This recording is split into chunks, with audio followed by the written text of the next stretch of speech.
से पहले सन्नी आता लिव स्ट्रीम पे छाया, काम के नाम पे कभी कभी नींद उसको आया, फिर आता रूल मारा है इवेंट्स का सुल्तान, नए नए टूर्नामेंट्स लाके बढ़ता अपनी जान, इज़ूमी रहती थोड़ी सच पर सबकी करती केयर, बैरिस की तारीफ करना उसकी स्पेशल फ्लेयर, थोड़ी भूल कर है पर दिल से बड़ी प्यारी, चक में कुछ भी भूल जाए फिर भी सबकी यारी।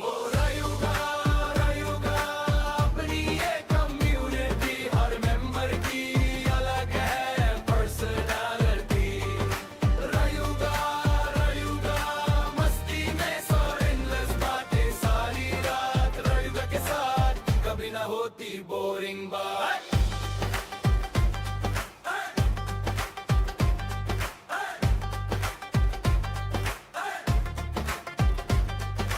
डरला का मूड अनप्रेडिक्टेबल सबको करे हैरान, चट में आते ही शुरू हो जाता नया तूफान, अभी भी सबको सपोर्ट करे सबकी बने दोस्त, हर डिस्कशन में मिलता उसका पॉजिटिव पोस्ट, कौशल है काम का राजा सुबह से लेकर रात, मेहनत करके रखता सब कुछ एकदम साथ, हैप्पी करता फ्लर्टिंग जोक चट में रहे एक्टिव, सब उसको बोलते सिंपल बंदा है अट्रैक्टिव, म्यूजिक को बस काम ही का मैनेजमेंट की क्वीन, हर इवेंट को स्मूथ बनाए जैसे perfect machine.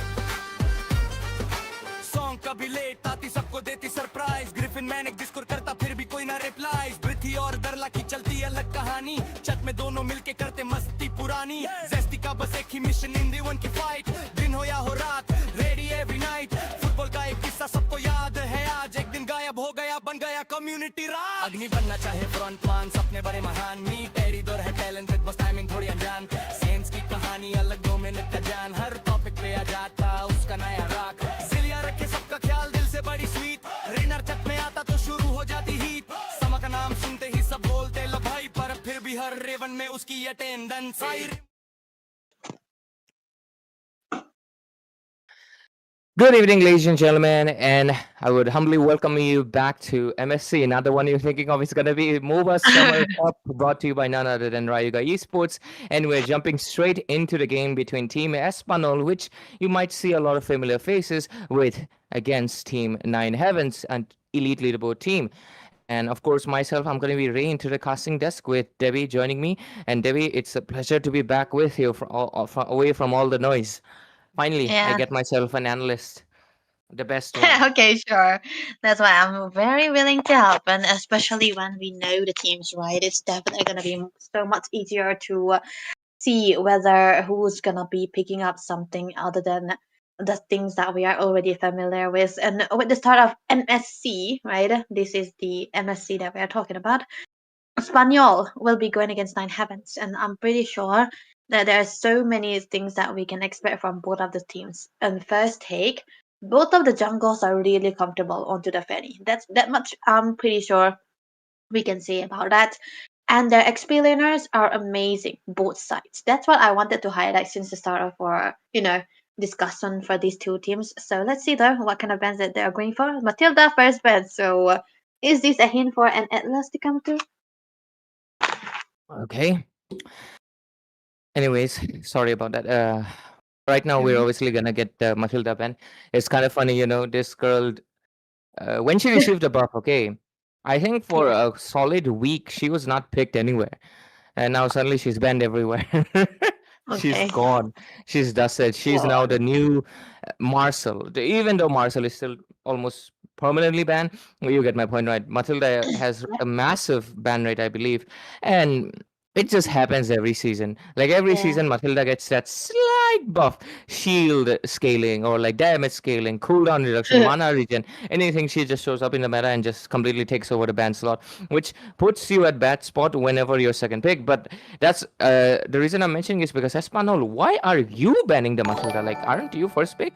That is confusing to me because like, you're giving away a free ban slot to Nine Heavens, and right now they have more flexibility to ban out the Atlas when you could have it open.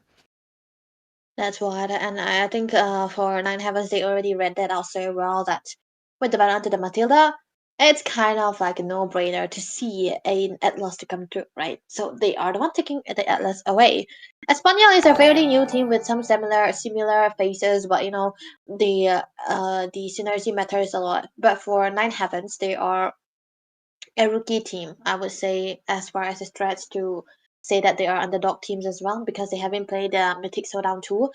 They haven't been Yeah. making it far, but it means that they are staying together for a while now, right? So I'm gonna expect a bit of a perfect synergy from Nine Heavens instead of Espanyol. So let's see though, what are they gonna be banning to? Phobias. I haven't seen a Phobias being banned in a while though. Obvious, he. I mean, honestly, I've been playing too much solo queue to the point that I forgot this guy existed, man. I should not be playing solo queue, but hey, that's the life of a. I don't know what is the life of mine. But anyways, getting back to the point, Phobia's banned out.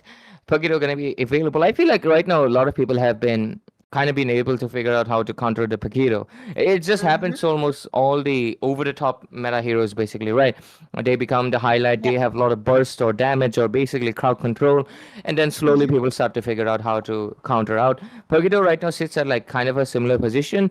I've been seeing a lot of Yep. Benedettas popping here and lately, with Mhm. Sora being a really good option, especially with his Thunder form, where his damage is insanely high. Sora's Mhm. it's actually crazy, isn't it? Like the Yep. damage that Sora deals in his Thunder form is actually able to. It cannot finish off someone immediately if you didn't already dish out Mhm. damage. But if they're full HP, you will knock them down to 30%, which is enough to chase a Paquita away. Because even though he has the shields, he cannot take the risk. So Nine Heavens right now, if they're smart enough, they can pick up the Sora to fight off the Paquito to win the lane as well as the fights. But looks like Nine Heavens are right now going to be picking up the Hirara, which took a Yeah, this is long while from her release for people to kind of figure out what to do. I mean, from the very beginning, I realized you have to play a full burst, dive in, try to get a kill, and get out. That's her playstyle. But I guess some people were trying to still play her semi with the Queen's Wings and Breastplate. It did not work out. She has no damage. So yeah. finally, we are finally getting the Hira show up. But Espanol, they pick up the Kimi with the Fredrin. I was expecting the Esmeralda more than the Sora or the Benedetta here because it's like an easy counter, right? The Paquito is not nerfed. It's just that the counter just got buff. That's how you try to, balance out the situation here. So it wasn't kind of expected for Espanyol to go for the Paquito that early on because the Esmeralda was completely left open, invent the Hirara too. So now Yeah, I that's think it's how, kind of yeah. the way you balance an overpowered Mm-hmm. hero. Sometimes after the skin has been released, instead of nerfing, you just buff a new one with Buff a new it, skin. yeah. I think that's how they are adjusting to. And talking about adjustment, I think I really like the fact that the Spaniel jungle has been adjusting to the utility meta as well. And to the part that he's really comfortable on picking up the Fredrin rather than the Fanny, which I already said that both these jungles are really comfortable on. This just says a lot about the teams, right? They adjust to the meta so well. But yeah, Belleric though, I don't know. Usually you pick up the Belleric after the Atlas, but I wouldn't mind though. Would you? Would you though? Belric is good, I guess, because it could have been prioritized. One of the things Belric really does perfectly is the fact that he disables Fredrin's ability to take the Mm, objective. It's a pure taunt and a massive chain CC that I can put up with the first skill and Rat of the Dryad that it's just, I guess, better to pick it away when you're facing a Fredrin. I mean, when I'm playing Fredrin, like three heroes that literally like counter me the most. I mean, you can say carry, but almost any late game marksman can counter Fredrin due to the fact that Berserkers right now has 2 damage, so defense is not doing anything. mm, The Barang, the yeah, Glue, and the Belric. These three will make sure you don't get your objective. And yeah, Belric was a good choice. definitely. And on top of that, Espanyol, they banned away the potential marksmen that can win into the lane, right? So Claude was completely left open. That is a Claude that is against a Paquito. So Espanyol were ready to go for against a Claude. So understanding the bans that they have been going for, they wanted the court to be picked into the hands of Nine Heavens now. So they have to be a little bit more careful because it's gonna be so tough to play against a Paquito when you are a Claude. And that's why you're gonna have to be second thinking everything. But Espanyol now, with the pick onto the Kimi into the mid side very early on, I don't know what they are trying to root for. Are they gonna go for some? Oh my goodness. Sure, Loving but the loving the Leslie picks that we're finally getting, with uh-huh. I mean, I'm surprised it took quite a while because right now she deals double the true damage because you already have 2 damage Oh from your yeah. passive, but now you have 2 damage from the Berserk. Berserker's Fury passive as well. So the damage from Leslie has been amplified like massive, and she's actually able to one-shot almost all the fighters in the late game. But one of the Yeah. things that definitely will be affecting her is the fact that, well, there is going to be a Hirara, which she cannot, Mhm. Leslie has nothing against the Hirara. That's right. And one thing I guess good is that she has like technically like 3 front lines, so it does make her feel a little bit more safe. But at the same time, Mhm. I've played recently the Esmeralda. Holy hell, her sustain is insane. But to be That's fair, right. there's no shield in front. Oh, wait, what am I saying? Paquito. She's going to be getting a bunch of shield from the Paquito in the team fight, unless Paquito only plays for flank and does not join any team fight. Yep, that's why they pick up the Esmeralda here.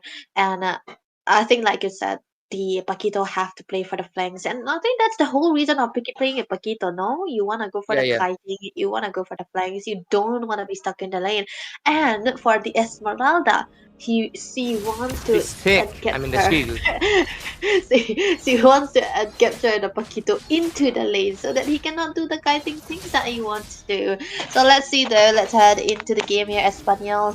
Like we already said, the names are gonna be familiar because look at this. Is it Anti? I don't know man who's Anti is. I don't know who's anti either. Maybe like Magic Showdown Season 1 Not winner. me. Oh, not maybe not that one. But yeah, anyways. Not me. Who's Louis though, by the way? Debbie, do you have any Louis is intel? like Louis is he used to play for God L for a while in the goal lane side, Oh, but okay, okay. previously he was in Wow. C3 Meraki too. Yep. Jing. Wow, Jing. we have been gifted Mango Lassi 2 Oh times. really? Do you love Mango Lassi though? I haven't You tried love it. it? Okay. I haven't tried it. I have tried it. I have tried it. I honestly Oh. depends on who's making. Oh wow. I feel like a streamer right now. Damn, Anipuri too. Jeez. Yo chat, give me Make an me hungry, airplane. man.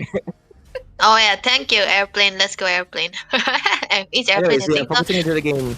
Espanol, of Yeah. course, blue side and Nine Heavens on red. They have started off early pretty well with nothing much out of the extraordinary.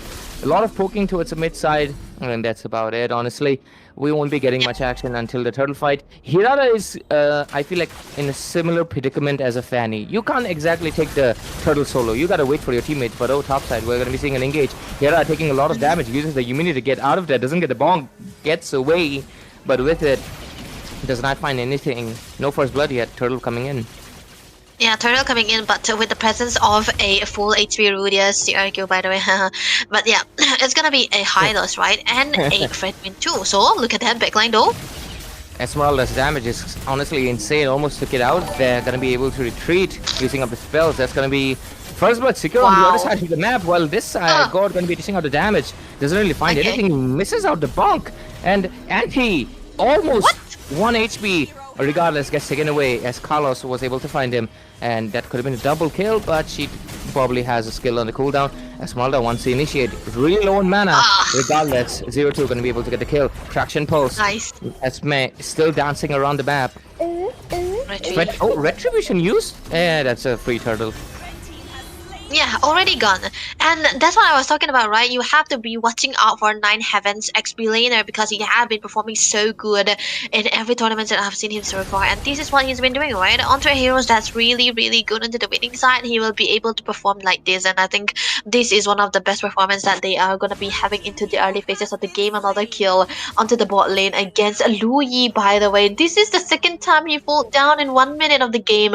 So it's not gonna be a very perfect scenario. They lost the turtle, they lost the lane into the goal lane as well, which was supposed to be a winning side for a Leslie. I'm surprised actually. I mean, to be fair, Claude does have the early game advantage. Early to mid side is going to be him, but Leslie still kind of has the advantage with the poking, no? So yeah, Yep. I was surprised when the first blood came in. Could have been a misplay, could have been the fact that she perhaps overstayed a little bit and regardless got taken away. I mean, she has a flicker too, so yeah, that will keep me confused and I'm gonna be curious what really happened on the bot side. But anyways, 0-4, Hunter strike secured for Kalos. First item secured. Yep. First item already taken down by Kalos onto the Hirara. Oh, mid lane. Mid side, gonna be coming up with the Mystic Gush. Rudius gets belted away. That was an early kill, man, onto a Hylos. By the way, the horse doesn't really die there early on, but when you combine together all your resources there, that's gonna be a good trade out. But then again, they still have time, at least 30 seconds, to come to before the start of the next turtle here. And he kind of reading out the situation that 0-2 will not be fighting him anytime soon, so he's gonna have to copy it out and try to get at least a good map advantage to try to get the turtle. But mid side, again, no way. They finally get a kill, but at the cost of course, nothing to be fair. Oh, they might be able to get another one. Kimi is slowly scaling up, and Anti captures a kill into 0-2. The burst was on point. Louis finally gets a Berserker's Fury as well. And when this second turtle does feel like it should be theirs, Hirara is in no position to get it. Beleric is oncoming, but I think it's going to be way too late for them to get anything out of there. I think this is going to be a good time for the side of Espanyol when they are able to get a very, very good early game here. I mean, they weren't able to get the early game. They were losing out into the early game, actually. So now that they have finally found their footing back again into the picture, this will actually help them quite a lot into the situation that's going to be coming to here now this time around. But hey, mid-side. Okay, mid-side. Traction Pulse popping in. Gonna be able to get something. No, Rat of the Dryad. Not the Rat of the Dryad. Yeah, oh yeah. What am I saying? Yeah, it was the correct skill name, but regardless, they do not really get anything out of there. Just a few skills wasted. That was Hylos, Kimi, Belric. 3 resources wasted for honestly nothing. Nothing, absolutely nothing there. So, but now this time around, I think with the oh wait. Okay, mid-side, lot of burst. Kalos gets caught out, a bit unsure. Maybe he used his skill haphazardly because, like, that's not a situation Hirara gets caught out, okay? It should have been easy immune and out of there. Maybe committed too much. Kalos is like that one jungler, you know, that stays overly aggressive. But hey, what's happening? Traction Pulse once again with the Glorious Pathway put down. Doesn't... They've been putting it on the Belric quite a bit. I get it. I understand. They want the Belric away because, of course, he's going to be causing issues for the Fredrin. But, like, wow. That's a lot, isn't it? Just for the Belric. Wait till he's, like, in your area. Or else he's just going to run away much easier. They're going for the Belric once again. Might have been a mistake this time. Rat of the Dryad used taunts. The Kimi barely escapes. Yeah, that was actually kind of fun and fast. But yeah, another killing spree for Anti there on top lane Kalos. Yeah, that's not really a good position to be in, and getting a solo kill onto the Bakito as well. But this time around, even with the setup of 0-2 winning into the lane, he hasn't been able to protect his jungler as much as possible because Kalos has been unfortunately getting caught in some positions there. Rudius, I don't know what he's trying to do there. Maybe he's just trying to get a turret there. So with the Glorious Pathway already getting taken, used as a way to take the turret down, the blue buff will be stolen by Van as well, which is kind of his, you know, signature movement.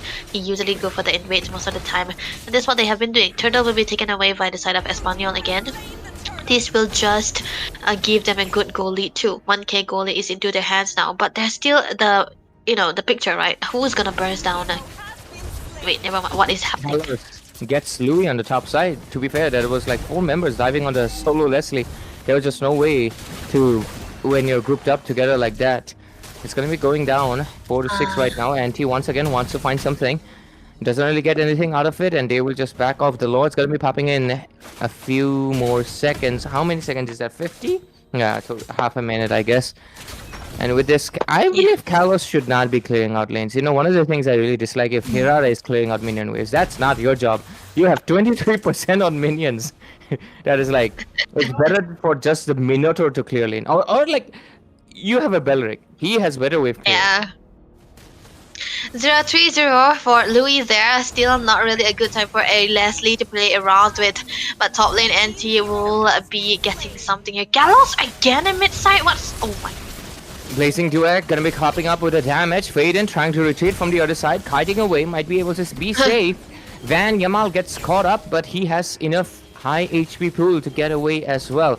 They take away Kalos and they get away with no casualties on their side. They will even get the bot side turret, so the side of Espanol, they're actually doing pretty well off, I would say. Yeah, they are. And now with the blue buff coming through, a bit of a stall steal coming, might be eventually seen again from Van as well. But yeah, they might be trying to protect it a little bit here. Nine Heavens trying to go all in here. Look at that. Okay, they do not commit much. Exactly not a kill that they wanted to pick either. But with this, the side of Espanol, they had a rough start in the early game with losing Louis. Not Louis. Louis. And Nine Heavens getting the slight lead. But right now, they have been catching Kalos constantly. I would have liked if, their team name is Espanol and they all commit to a Spanish name. Would be pretty Van cool. is Yamal. Wait, never mind, mid lane. Okay, mid side, we're seeing the glue pathway. Hira gonna be able to get away, no issues. Belric. Belric with a conceal. I guess it's good. You can go for those surprising hits. But he gets caught out. He's too late speed, shouldn't have initiated. Gonna get taken away. Out west. Falls down to the damage from Louis. But on the other side, Hira goes in with a burst. Might be able to take away Faden right here. That's gonna be a fumble, a kill given to Faden. On the other side, Van taking a lot of damage from the Lord, so maybe it's not up for nothing. Damage from the Claude, a lot. But at the same time, the Pageto is dishing out the same as well. Regardless, Van gets taken away, but still the Lord is zoned out enough that the Leslie and the Faden gonna be able to take it away. Top side, that's gonna be a kill secure, I believe. Oh, he goes in with a flicker, and he gets it. A double kill. A shutdown regardless, but still a valuable one, as right now they are on the lead with the Lord advantage. Finally, a bit of a change up into the KDA from Mr. Louis there onto the Leslie here. Able to do something into the team fight as well, which is usually what you do not expect for a Leslie though. But when you have a very tanky frontliner like the Hylos, you can actually play the Leslie in such a way that you can hunt them down, you can hunt the backlines down as much as possible and can escape too. And the fact that Faden haven't been taken down by Kalos even though there were so many attempts, it just says a lot about the position that he has so far. This is what you have for free when you have a tanky frontliner like the Hylos here and Rudius. Look at that. Okay, beautiful. Ultimate popping in rest of the drive, but regardless, Rudius has the Revitalize and the Glow's pathway to get away. Claude did not dish out enough damage, honestly, to take him away. Top side, Kalos, he's alone, getting flanked by two sides. He's not going to be able to hide away that easily. Uses the retreat. He wants a Leslie. Can he get it? He does! Wow. Okay, Kalos though is got to be careful now, but Faden is around the vicinity if he tried to go for it, but that was a good escapism made by the Hirara. Anything, but yeah, oh wait. Mid side, Mystic Gush, Glow's pathway used up. Kimi with a lot of damage. Belric needs to watch out. She has, I believe, 20 Sky Piercer stacks. It's not big of a deal, but it will be if you give her another kill. So make sure you avoid it. Yeah, 20 stacks. 2 more and she will start dominating and snowballing way too hard. That's the thing. He gets caught out. Can they go for it? Kalos wants to dive in. Might be able to find something out of there. Right after the drive moves up. Kalos pretty taken down low. Gets taken away by Van Yamal. Okay. Oh, Tsuki immediately bursted by Leslie's sniper. Might be going in for more right here. Leslie a bit too far away. Kimi with the traction pulse captures into the damage. Louis gets a kill as well. And 0-2, he's going to be falling in 2 killing speed. That's the 30 stacks we're talking about. Flicker to get out of the bonk range. But with this, the base one is going to be taken out. Will they be able to defend it? I think it's going to be Rudius takes too much damage from the turret. I don't know how messy and chaotic the team fight has been, because you can see that Van have completely ignored the Belric, right? Outwest have nothing to do with him. He just wanted to give the kill into the hands of his marksman, right, Louis, and he just had to one-shot it, and then he just directly gone away into the backlines very, very easily. But yeah, other than that, it was completely very chaos of a team fight that we have seen from both of the teams here. And I think Nine Heavens have always been overstaying their welcome a little bit too much, especially for Kalos R. I understand that you have so many ways to survive when you have what's happening though? chaotic towards the red side on the Nine Heavens, but Claw still gets taken away by Anti. And right now, since they have lost their ADC, they're going to be having a hard time navigating this next team fight. The Lord that's popping in, they can't exactly dish out much damage to Van, so they're going to be stuck in a basically in a chaotic mess of how can they make a comeback. They have zoning potential, but they don't exactly have anything either to really take them out. But like you mentioned, Kimi has not been taken down a single time. And that is not gonna be the best case scenario for both of them. So yeah, but the Lord is already gonna be up here this time around. 0-2. He's just trying to zone away Anti as much as possible because he knows that he have the damage by 1. Okay, Van has the bonk, might be committing to it. Traction pulse popping in. There's gonna be the glorious pathway, giving the movement speed. Hirara wanted to go in, Fade and finally gets taken away. But with this, right now, Claude dishing out the damage. On the other side, Anti doing the same, but he's gonna be most likely getting punished this time. Unstoppable for Super Shacks. And with this, they finally have the green light to initiate further. Van taken down low, but he can't exactly be taken down yet. He's still gonna be fine. They still want the Lord. Vaden has been taken down twice now, and sorry, my screen was stuck for there a little bit, but now the score is 15-14, pretty much equal both teams. Blue team turret has been destroyed. Top side, Suki out here, dishing out the damage to the high loss. Lord starting in. Yep, a slight bit of lag happening. Make sure you oh, anyways, Van taken down pretty low. Okay. Might be getting a kill right there. Traction pulse popping. It connects into tree. Might be able to get a kill right here. But they don't find the angle. They don't have the damage just yet. Kimi and the Leslie could not really follow it through. There's going to be the Hirata popping in. Damage to the backside. Esmeralda survives it. Winter Crown popped in. Kalos gets the kill onto Rudius. And Anti right now caught in the midst of it. And the Lord open, laid out for the side of Team 9 Heavens to secure.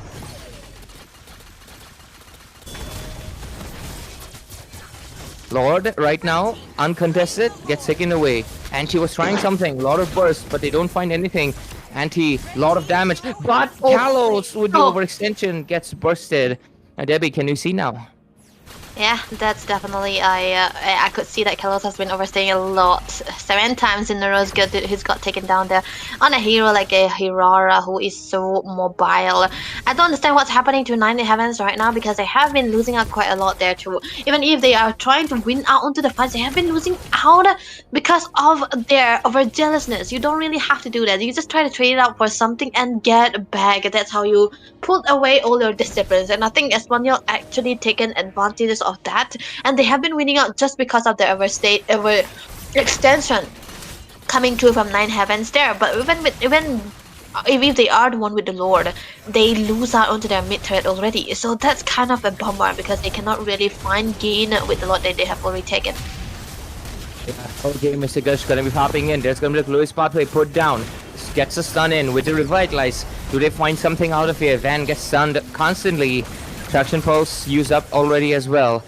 They do not find anything, just a lot of damage to Rudius. He was taken down pretty low, but Paquito wanted to clap back with the punches, but did not really find it. And they will go back. Both of the teams walk away with HP trades off, but don't find a single kill. Yeah, that's what. And it's still gonna be good for Espanyol here because they are not losing out onto their mid turret too. So they do have a lot of space to play with. The only downside is that they are losing out to the bottom lane here. That kind of is gonna be tough to clear out when the Lord comes through. But onto the brighter side, the Lord is onto the bot lane, right? So it's still gonna be doable mid lane. Okay, mid side. Bonk comes in, not enough damage because he did not have enough crystal energy. Onto the other side, team fight still going to be going in with the Kimi dishing out a lot of damage. Ooh. And they get back right now, 16-16. So far, it has been a game of like weird situations because Ryan Heavens, after taking the lead, you think they will be able to bounce back, but constantly Anti putting the pressure with the hiding, with Leslie's true damage right now kicking in. They're just caught in a really bad place. Was the orange buff. Hey, what just happened? Suki pushed away Louis. And with this, they have a green signal. No more ADC present, but of course the Kimi stands as a threat that they have to watch out for. And Tito, who's got to be careful there, even if he's trying to go for the damages. With the presence of the Esmeralda everywhere, it's gonna be tough for him to walk around those bushes or even into the team fight. Here right now, things are looking dire for the side of Espanyol there. Nine Heavens, if they are able to play their cards right, they will be able to take. Oh wait! Oh, massive fight breaking out on the top side. Wow. Rapid the drag with the Mystic Gust gonna be able to take away. Van secured by double kill coming in from Kalos. It is not looking good for the side of Espanyol. They are right now put into a defensive spot. They have the late game damage, but they're still suffering into this late game mark. Yeah, that's what. Oh my god. Nine Heavens are actually doing better now into that messy early game here, and they are gonna find some good places out here when they are able to take out the Lord, because that's what they are hoping for. Get the Lord and get the turrets, because they are already losing out onto the mid side here, and they don't want to lose more. And if they lose out again, they will not be able to defend it when the next time it comes around, right? And they'll be losing out to the damages as well. So that's with the Lord coming through, they might actually focus onto the mid side, try to get a little bit of damage here and there, and take at least one turret down. Yep, you're right about that, Debbie. And since considering Nine Heavens, they have basically found a break. Oh, Mystic Gush on the mid side. Traction Pulse connecting to two. Winter Crown, they're popping it. Gonna be getting the rest of the guard as well to zone them away. Damage is gonna be there, but Kalos makes a slight bit of a mistake. Taking up pretty low. Might be taken away by the sniper. And yes, he does. Double kill secured, and might be the angle that Espanyol were looking for so far. Esmeralda gets away with a falling star mold, but they lose their two members right when the Lord was coming in. I believe Nine Heavens, they committed too much when they didn't really need to. That's what. They have been doing that consistently, committing too much when they don't really need it to. And Espanyol always finding ways to come back because of that sole reason. And 14 seconds for the next timer for the death for both of the Rome and the junglers. They will not be able to take anything other than the mid turret there, so they were kind of forcing their, forcing themselves into taking that mid turret there. So it wasn't really worth it anymore. So now with them able to take only one advantage with the Lord that they have, which was also an evolved Lord, by the way, it's still not gonna be worth it now. This will actually be a bit of a breathing space for Espanyol in return. Yeah, and with this, Nine Heavens, you have kind of caused a few blunders again and again. Yeah. In a lot of the fights, Kalos commits way too hard. After giving us a good outplay, he commits in fights where he's not needed to. Considering the Hirara right here, she's not someone that goes into a team fight and she's not something akin to a Ling or a Lancelot that can contribute to the team fight. Her job is also similar to the Paquito. Flank, try to find the angle, secure the kill when they're either taken down low or when they least expect you. You go head first, you're gonna get taken away. It's just given. So Kalos needs to find proper angles to dive in, or he's gonna get taken down a lot more. He's only been taken down how many times? 8. 8 times. That's what. And I think most of these deaths have been more into his fault. Oh, wait, what? Yeah. Oh, gets knocked up awake. Lewis pathway popping in as well. There's gonna be a traction pulse. Kalos once again wanted to go back into the other side. Esmeralda jumping in, had to dance away. Bonk comes in, but not enough crystal energy. The damage is not going to be there. They're still finding him fighting in. But Espanyol right now, they lose one of the core members on the backside. Claudio with the flank gets it. Nikimi is gone. Louis is gone. Monster gets secured for the gourd. And right now, this is just a green signal. Either commit to the Lord or just try to end. On the other side, Winter Crown Claude still gets caught out. Suki get taken away. And it's not going to be a worth it trade. They just took down 2 of the ADCs from the front line, but now they lose theirs, and they have to go back to the base because the minion pressure, the wave control is not good, and they send a member who has the worst wave clear to defend. Yeah, and he's only the valid choice to be sent there as well. So that's not really the best case scenario for the side of Nine Heavens as well, even if they were the one winning into the team fights there. I think this can be actually a setup for Espanyol there. Van? Oh, Van takes a lot of damage, uses the bonk, but doesn't even land it. Godlike for the gourd, but now Immortality with the Winter Crown popping in, and he's still trying to fight it out. He gets the shutdown that they needed, but regardless of that, it's just way too much for Rudius. He's getting stunned, locked completely. Too many slows, too many things being thrown at him, and it's just not possible for him to get away. And with this, Nine Heavens once again find them at the lead where they have taken down 3 of the members. They should be taking the Lord, but guess what? Their ADC is not present. Hirara cannot take a Lord solo. Yeah, that's what. And Louis, he's gonna be getting chased upon 0-2. Can he handle the true damage? Look at him. 1v1 situation happening right now. Who's gonna win though? Look at that. Oh, the Kimi comes in with a clutch backup, but does not really go with the sniper headshot. And with this, we're gonna be getting the Lord fight. No competition, of course. Van is not here. Basically, none of the frontliners are here. Nobody can contest it. The ADCs are just sitting at the base to defend. And with this, Nine Heavens push for once more. 24 minutes into the game. Espanol, you have the late game, but you're getting caught out and outplayed by Nine Heavens right now. Especially, I would say, Suki finding the good angles on the backside with their Winter Crown blazing duet each time. And already most of them are full build too, with the chainsaw onto the itemization as well. With the crown for the Claude there, Suki. And I think he will have to pick up the winner with the immortality as well. But this time around with the overflow coming to, this is a 24 minute plus Lord. So if they don't end this, man, I don't know what more they could do.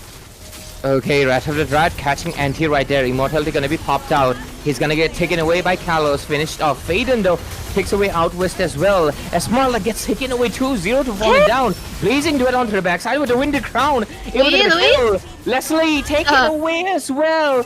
Only Faden defending. That's a triple for Kalos. And with this, looks like Espanol, unfortunately, it's going to be over for them as the Lord marches down the base. The Nexus is open, and Nine Heavens secure the victory in this top 32. Yeah, you can be very, very good individually, but this is a 5v5 game and your synergy is completely necessary there. But yeah, of course, all of them are good names, well-known names, but they have been put together in a very fast-paced movement where they don't have time to go for the synergy, which Nine Heavens already had, right? Even though they are the one with the messy team fights, they have been able to find some good targeting there, and they are so good with the ways that they have been playing, going for the damages into the late game. Especially Kalos finally got his nerves right and stopped overstaying when he was already tanky enough. Yeah, Kalos made a lot of mistakes in the early to mid side. Not even early to mid side, almost like 15 minutes. He was diving in positions where he was not needed, especially in the team fights, when he should have been trying to kite out and flank as much as possible. But Suki right here, I believe he's definitely one of the core MVPs. I know Super Shax is going to be getting, because Gord is his comfort, his positioning was great. His damage is going to be the highest. No, actually, Claude is the highest. There we go. Claude is the highest for a reason, because Suki right here was one of the core reasons why they were able to take care of the backside. I know a lot of the times Kalos captured the kill. On screen it looks like Kalos did the work, but the thing was, Claude was the one initiating so much damage that Kalos just needed to go inside and just take it down. And with this, we're done with this game. A very long one, in fact, 25 minutes, but we still have more games for you, ladies and gentlemen. So make sure you don't go anywhere. Me and Debbie, we're going to be taking a short little break, but make sure you don't go anywhere as new talents will show up, as well as new teams and new matches. Familiar teams, of course, not exactly new, but you get the point.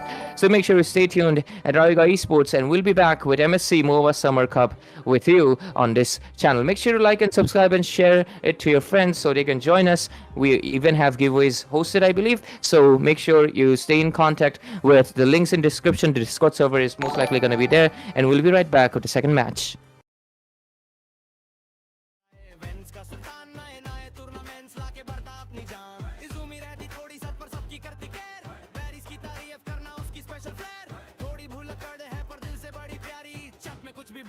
फिर भी सबकी यारी रयूगा अपनी ये community हर member की अलग है personality रयूगा मस्ती में सो एंडलेस बातें सारी रात रयूगा के साथ कभी ना होती बोरिंग बात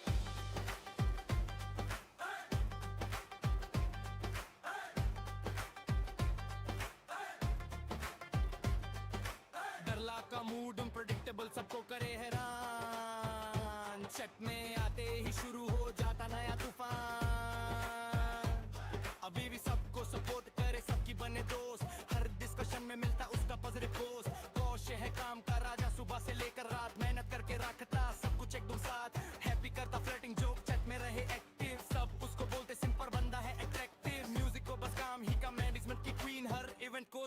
बनाए जैसे परफेक्ट मशीन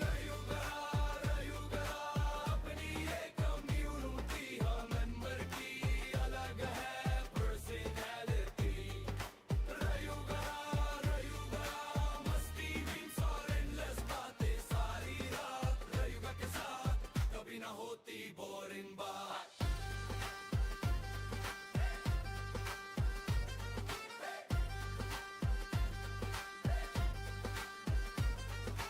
सॉन्ग कभी लेट आती सबको देती सरप्राइज ग्रिफिन मैंने डिस्कोर करता फिर भी कोई ना रिप्लाई पृथ्वी और दरला की चलती अलग कहानी छत में दोनों मिलके करते मस्ती पुरानी जेस्टी का बस एक ही मिशन इन दी वन की फाइट दिन हो या हो रात रेडी एवरी नाइट फुटबॉल का एक किस्सा सबको याद है आज एक दिन गायब हो गया बन गया कम्युनिटी राज अग्नि बनना चाहे फ्रंट मान सपने बड़े महान मी टेरी दौर है टैलेंटेड बस टाइमिंग थोड़ी अनजान सेंस की कहानी अलग 2 मिनट का जान हर टॉपिक पे आ जाता उसका नया राग सिलिया रखे सबका ख्याल दिल से बड़ी स्वीट रेनर छत में आता तो शुरू हो जाती हीट समा का नाम सुनते ही सब बोलते लो भाई पर फिर भी हर रेवन में उसकी अटेंडेंस आई रिमूरू स्टाइल का किंग है ज्वेलरी का शौकीन केन पाची और रैंक्सी दोनों का उस मशीन टोर्नेडो जंगर बनने आया बड़े अरमान पहले राउंड में हार गया फिर भी रखी रायुगा अपनी ये कम्युनिटी हर मेंबर की अलग है पर्सनालिटी रायुगा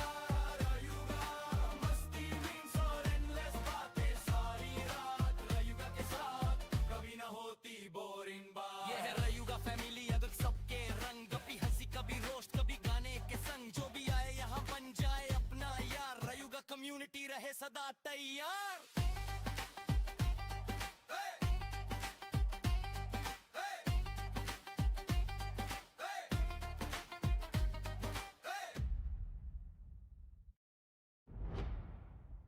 रायुगा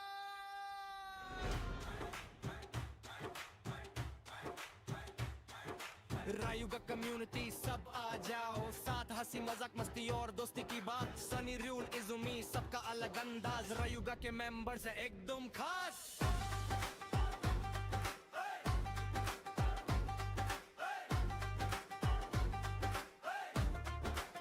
सबसे पहले सनी आता लिव स्ट्रीम पे छाया काम के नाम पे कभी कभी नींद उसको आया फिर आता रूल मारा है इवेंट्स का सुल्तान नए नए टूर्नामेंट्स लाके बढ़ता अपनी जान इजुमी रहती थोड़ी सत पर सबकी करती केयर बैरिस की तारीफ करना उसकी स्पेशल फ्लेयर थोड़ी भूल कर है पर दिल से बड़ी प्यारी चक में कुछ भी भूल जाए फिर भी सबकी यारी रायुगा अपनी ये कम्युनिटी हर मेंबर की अलग है पर्सनालिटी रायुगा मस्ती में सो एंडलेस बातें सारी रात रायुगा के साथ कभी ना होती बोरिंग बात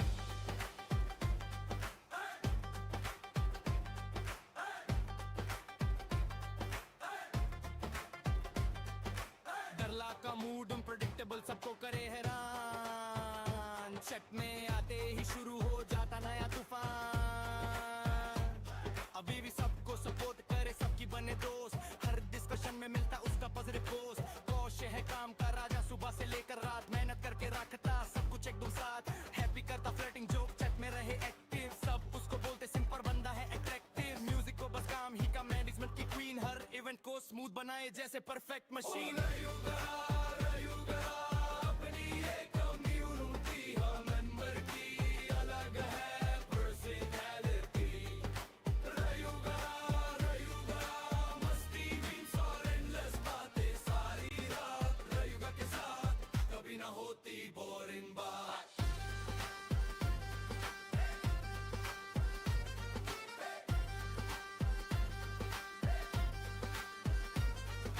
सॉन्ग कभी लेट आती सबको देती सरप्राइज ग्रिफिन मैंने डिस्कोर करता फिर भी कोई ना रिप्लाई पृथ्वी और दरला की चलती अलग कहानी छत में दोनों मिलके करते मस्ती पुरानी जेस्टी का बस एक ही मिशन इन दी वन की फाइट दिन हो या हो रात रेडी एवरी नाइट फुटबॉल का एक किस्सा सबको याद है आज एक दिन गायब हो गया बन गया कम्युनिटी राज अग्नि बनना चाहे फ्रंट मान सपने बड़े महान मी टेरी दौर है टैलेंटेड बस टाइमिंग थोड़ी अनजान सेंस की कहानी अलग 2 मिनट का जान हर टॉपिक पे आ जाता उसका नया राग सिलिया रखे सबका ख्याल दिल से बड़ी स्वीट रेनर छत में आता तो शुरू हो जाती हीट समा का नाम सुनते ही सब बोलते लो भाई पर फिर भी हर रेवन में उसकी अटेंडेंस आई रिमूरू स्टाइल का किंग है ज्वेलरी का शौकीन केनपाची और रैंक्सी दोनों कायोस मशीन टोर्नेडो जंगर बनने आया बड़े अरमान पहले राउंड में हार गया फिर भी रखी रायुगा अपनी ये कम्युनिटी हर मेंबर की अलग है पर्सनालिटी रायुगा मस्ती मीम्स और एंडलेस बातें सारी रात रायुगा के साथ कभी ना होती बोरिंग बात ये है रायुगा फैमिली अगर सबके रंग कभी हंसी कभी रोस्ट कभी गाने के संग जो भी आए यहाँ बन जाए अपना यार रायुगा कम्युनिटी रहे सदा तैयार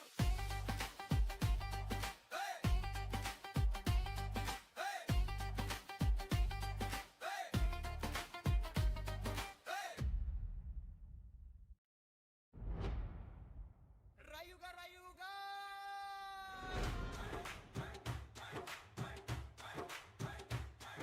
रायुगा कम्युनिटी सब आ जाओ साथ हंसी मजाक मस्ती और दोस्ती की बात सनी रूल इजुमी सबका अलग अंदाज रायुगा के मेंबर्स है एकदम खास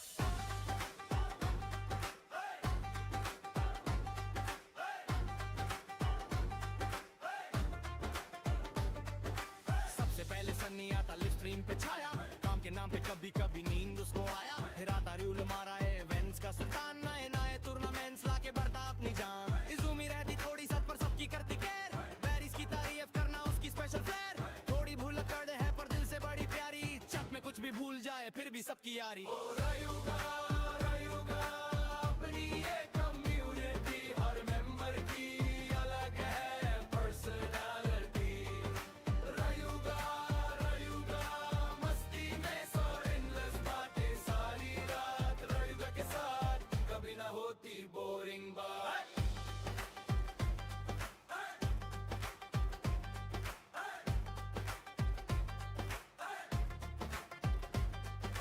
डरला का मूड अनप्रेडिक्टेबल सबको करे हैरान चट में आते ही शुरू हो जाता नया तूफान अभी भी सबको सपोर्ट करे सबकी बने दोस्त हर डिस्कशन में मिलता उसका पॉजिटिव पोस्ट कौशे है काम का राजा सुबह से लेकर रात मेहनत करके रखता सब कुछ एकदम साथ हैप्पी करता फ्लर्टिंग जोक चट में रहे एक्टिव सब उसको बोलते सिंपल बंदा है अट्रैक्टिव म्यूजिक को बस काम ही का मैनेजमेंट की क्वीन हर इवेंट को स्मूथ बनाए जैसे परफेक्ट मशीन रायुगा अपनी ये कम्युनिटी हर मेंबर की अलग है पर्सनालिटी रायुगा मस्ती मीम्स और एंडलेस बातें सारी रात रायुगा के साथ कभी ना होती बोरिंग बात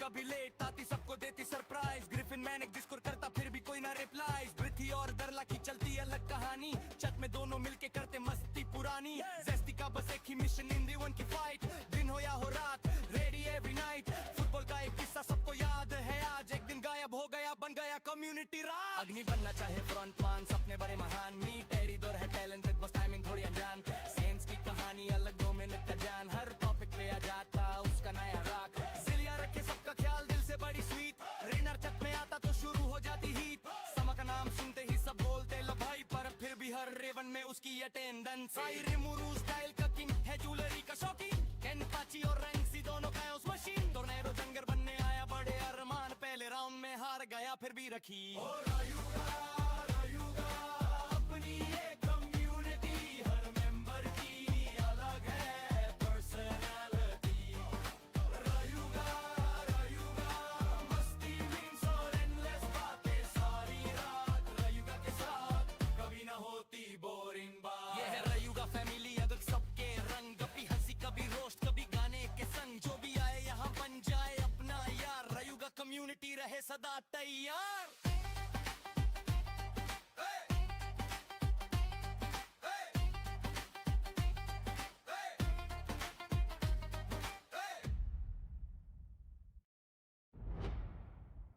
रायुगा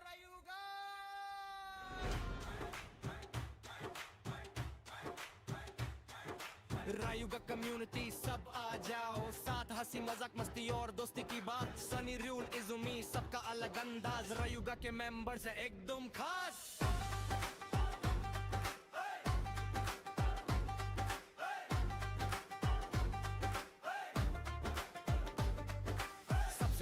नहीं आता लिव स्ट्रीम पे छाया काम के नाम पे कभी कभी नींद उसको आया हिराता रूल मारा है इवेंट्स का सुल्तान नए नए टूर्नामेंट्स लाके बढ़ता अपनी जान इज़ूमी रहती थोड़ी सत पर सबकी करती केयर बैरिस की तारीफ करना उसकी स्पेशल फ्लेयर थोड़ी भूल कर दे है पर दिल से बड़ी प्यारी चक में कुछ भी भूल जाए फिर भी सबकी यारी रयूगा रयूगा अपनी ये कम्युनिटी हर मेंबर की अलग है पर्सनालिटी रयूगा रयूगा मस्ती में सो endless बातें सारी रात रयूगा के साथ कभी ना होती बोरिंग बात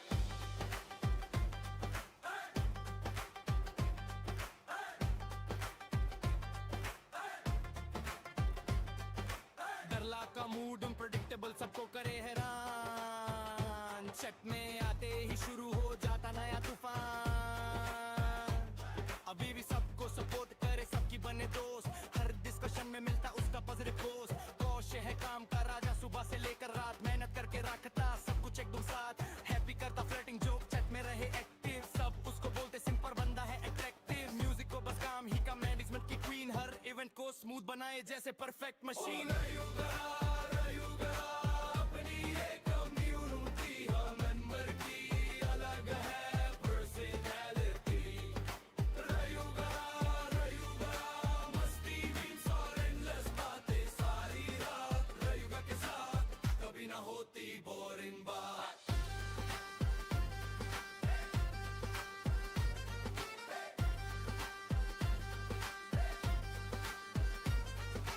सॉन्ग कभी लेट आती सबको देती सरप्राइज ग्रिफिन मैनिक डिस्कोर करता फिर भी कोई ना रिप्लाई ब्रिथी और दरला की चलती अलग कहानी चट में दोनों मिलके करते मस्ती पुरानी जेस्टी का बस एक ही मिशन इन दी वन की फाइट दिन हो या हो रात रेडी एवरी नाइट फुटबॉल का एक किस्सा सबको याद है आज एक दिन गायब हो गया बन गया कम्युनिटी राज अग्नि बनना चाहे फ्रंटमैन सपने बड़े महान मी टेरी दौर है टैलेंटेड बस टाइमिंग थोड़ी अनजान सेंस की कहानी अलग 2 मिनट का जान हर टॉपिक पे आ जाता उसका नया राग जिलिया रखे सबका ख्याल दिल से बड़ी स्वीट रेनर चक में आता तो शुरू हो जाती हीट समा का नाम सुनते ही सब बोलते लो भाई पर फिर भी हर रेवन में उसकी अटेंडेंस आई रिमूरू स्टाइल का किंग है ज्वेलरी का शौकीन केन पाची और रैंक्सी दोनों का उस मशीन टोर्नेडो जंगर बनने आया बड़े अरमान पहले राउंड में हार गया फिर भी रखी रयूगा अपनी ये कम्युनिटी हर मेंबर की अलग है personality रयूगा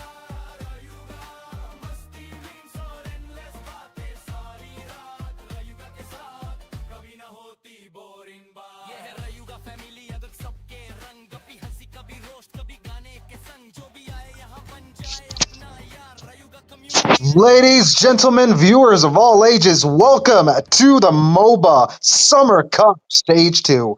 And right now, we've got something really special up for grabs. So make sure you like, share, and subscribe. Make sure you also actually share the stream to your friends and everything.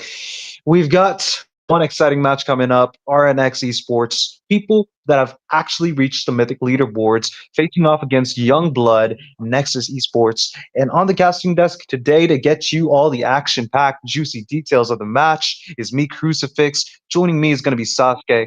What's up, Sasuke? Finally, it's good to see you back on the casting desk as one heck of a duo. And man, I'm really doing well. How I'm about happy to be here, dude. Yeah, I know. You're happy to do be here with me. But one Absolutely. ruthless thing about this tournament is gonna be a best of one series. So I know, best of one series is one of those ruthless things that one mistake is gonna cost you badly. Because if you look into the brighter part, like best of 3, best of 5, or best of 7s, you got a long game to play. Even if you're doing 1 or 2 mistakes, that is okay because you got other matches to compete it for. But best of Absolutely. one, man, it's really ruthless. Yeah, and it's the top 32, so you've got the culling games going on right now. If you make one mistake in the game and you lose, you absolutely lose your chance on the victory stand. So back to the game though, Sasuke, we've already started getting the bans. RNX, they've already gone for the, Marcel. Marcel being one of those strong support type heroes that could actually just make or break a game with one golden hour that could actually just completely set off what your enemies want to actually do. The Platinum Snap could actually allow your teammates to move around in the Golden Hour. It is a chaotic hero, especially with the new buff that I actually got, wherein you actually can move around and also use basic attacks inside the Golden Hour. It's a scary hero, so banning it out, I think it's actually an outright decent move. Yeah, I completely agree with you, and understandable. Even if you are not banning it, so in terms of blue side, like yeah, whichever team is on the red side, they have to ban it. It's bound by the MLBB gods, right? Next onto the chopping block, Yeah. it's going to be Hirara as well. But one thing I like that, like whenever you are on the blue side, you have that kind of a leverage to pan out a lot of heroes which you are deliberately not willing to give up for the trades. And also you have the Mhm. potential option to play the mind games right on point, because you can just pan out an Esmeralda, making sure Nexus Esports or whichever team on the red side would be ban out one of the other heroes. Like you can think about the Obvious or Harriet something. or a Freya. I think Phovius actually be a good counter pick to Harriet and Freya. But Mhm. then again, I don't know why people actually don't pick up Phovius, Mincetar. I'm sorry I actually mentioned this. I know most competitive players know that Mincetar is not very viable because he's a very solo Q-esque, hero. So yeah, don't blame me. But the thing is, with Mincetar, I've seen a lot of plays that could actually change, Mhm. make or break a game, especially Checkmate Gaming. I've been watching his content a lot. The guy is an absolute beast with the hero, and I think people should actually fear the hero more. But again, Hirara, a hero that actually depends heavily onto your team, giving you backup. It's not an assassin that can actually initiate at all. It's more of a cleanup assassin. And again, if you get the snowball, you're absolutely going to shred through the enemy backliners and walk out like nothing ever happened. So getting that out is kind of like a no-brainer. Having the Fanny out, I think RNX have a Fanny player, so the respect ban is there. What are your thoughts on the Suyu, especially after the nerf, Sasuke? I don't think it's actually worth banning out. It's not, unless and until you're making sure that the opponents don't have a lot of leverage to pick up. Like there's not a lot of options. You see a Nolan Fanny, maybe Hirara. Yeah, both of those are banned out. And one next possible option would be one of those heroes. Yi Sunshin, yeah, you can gamble it out. Nolan 50-50, unless and until you go with that kind of a composition where he is the one to do the cleanup jobs. Unless and until you see a lot of squishy heroes or, a kind of a composition where you're just doing the cleanup job, that doesn't seem right, kind of a pick. But the final ban is going to be coming in as a form of Freya from the Yeah, side of Nexus Esports. Does that mean smart. RNX could just pick out the Zushin? I know it's kind of a heavily nerfed, but the hero significant is there. They go No. with Mojito, agreeable, but onto the counter.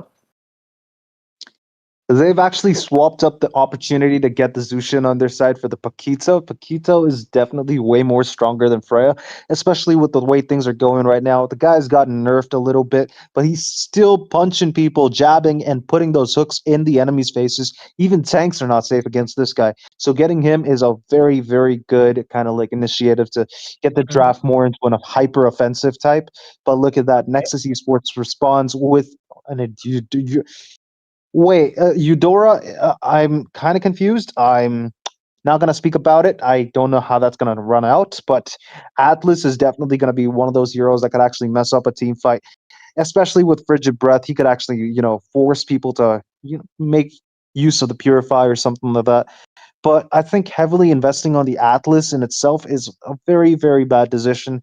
So I think they need to actually have heroes to round about the Atlas, make sure that they can actually make sure they get kills without the Atlas in itself.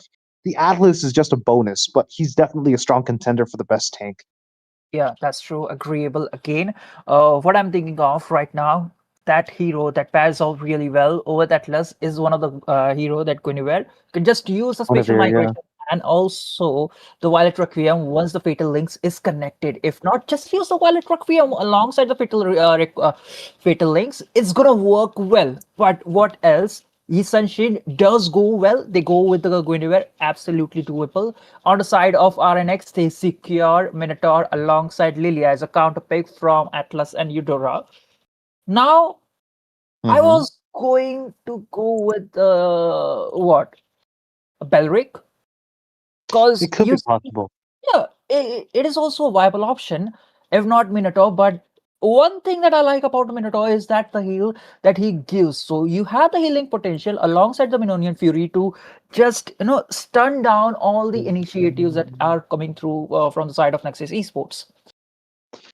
I agree, but the thing is, like you said, Belleric is a good option because the moment he actually gets a taunt off on Atlas, especially when he's using Perfect Match, he's definitely going to stop Atlas from actually connecting with the backline, making his way into the enemy's backline. So Wrath of Dryad, his first skill, all of them work well to actually keep Atlas away. And also, if at all you actually time it right, the Wrath of Dryad could actually take over Guinevere's whole spatial migration jump thing. You could just taunt him, and then he can't do nothing actually. So that is one good idea that you mentioned, but I would definitely see the potential with the Minotaur. Actually, I don't. It's just that he's very immune to CC when he uses Minoan Fury, but I mean, he has slows. He's got the heals. I think it kind of checks out with Paquito. They could actually run in for a hyper offensive type of team composition with this one, and they did. They've got the Lilia too, and now the bans are running through. I'll just run through them just as quickly. Harrieth gets banned out. Ling gets banned out. I think Nexus Esports don't really want to commit too much to the gold lane options right now. So for now, at least, they'll probably pick the EXP laner. And at the side of RNX, they go for the Phoveus and also the Claude. Phoveus is definitely a very good pick against the Paquito. But, like I said, Mincetar, way better. Way better, but just seeing the three picks, I don't think so. Next series sport should go with the Minstar. Again, Moscow, very viable option. Now that Claude alongside Harith are out of the picture, you don't have a lot of options. Like, Hanabi. now talk about surprise, you see Hanabi popped out right on point as I was about to make a statement. I think Crucifix, you gotta handle this Hanabi situation because my brain just threw a compilation error. I'm going to be very honest with you. Hanabi does stand out a lot. She's no Mia, definitely. Mia's gotten buffed, with the ultimate, the Moonlight, actually costing less time to, not costing less. It's got a less cooldown, so around 20 seconds. You're basically like invisible most of the time. So I think Mia is much better than Hanabi, but Hanabi definitely shines when she's got frontliners and nobody that can actually reach her. She's got, utility tools like the Aegis, the first skill, the Rose Gold Meteor that can keep her alive. But against the Moskov, I think that's a good pick because she's not going to be CC'd anytime soon. She's good against the Atlas. She might actually struggle against the Eudora, but the Guinevere, Moskov, Atlas, you can just check them out as potential threats to the gold laner. So that's kind of a good decision from RNX, but I'm still kind of like they've got the Esmeralda. So Hanabi's definitely not going to have a good time here. Oh, I love the final pick coming in from Nexus Esports. Now, this is a wonderful pick when you see the Hanabi because either, both the side lanes, they're gonna give you a lot more shield if you're picking up the Esmeralda. Paquito, yeah, with the first skill, you're gonna get yourself the shield, and Esmeralda loves to shred the shield heroes. And I don't think so in this particular match, Hanabi will be running with the Aegis. Maybe a Flicker or a Purify, viable option. But if she goes with the Aegis, man, it is I done think and she has dusted, right on point. No, I think she has to because if she doesn't have the Aegis, Atlas is going to have a fun time actually countering her. I think Moskov could actually do a little bit more than what he could normally do against a Hanabi if he doesn't have Aegis. So I think the Aegis is important here, but Esmeralda being there, I think that's going to be very difficult for you to actually run the Aegis and not actually get any repercussions off. So for now, at least, it's all on the execution. The draft is looking good. Both teams, they did make good decisions here. They did make a little bit of confusing ones like the Eudora, but hey, I'm no one to judge.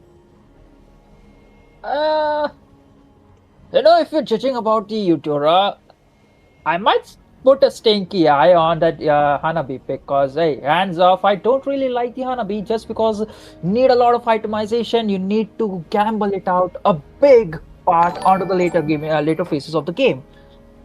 I agree, but still, See, look, they've got the Paquito. That's going to be good in the early to mid stages of the game. Even in the late game, he's definitely going to be one of those big threats that the side of Nexus have to keep in check. Otherwise, he's just going to snowball in through a team fight and just like absolutely shred. That's there. They've got the Minotaur and the Fredrin to keep the Hanabi Mhm. safe.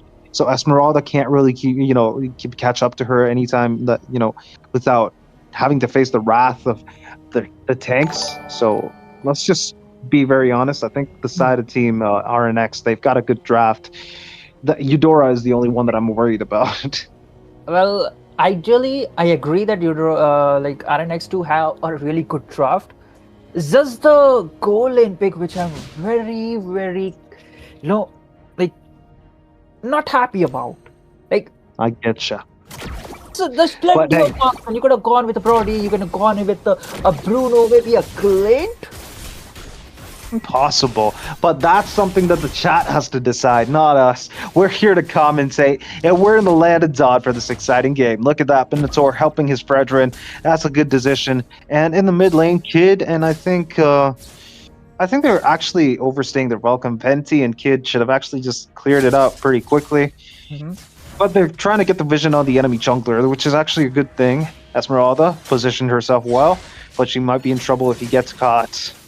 You never know. Oh, my question, but that is the job. We've got a beautiful, beautiful, perfect match, but that's going to lead to a lot of casualties from the side of Nexus. We've got the first blood, and that's going to be Paquito getting that kill. Esmeralda, forced to use a Purify, runs away, no problems whatsoever. The Stardust Shield is actually pretty useful, and, well, I think it's more useful than Equinox for Hanabi. But Hanabi is definitely winning the lane.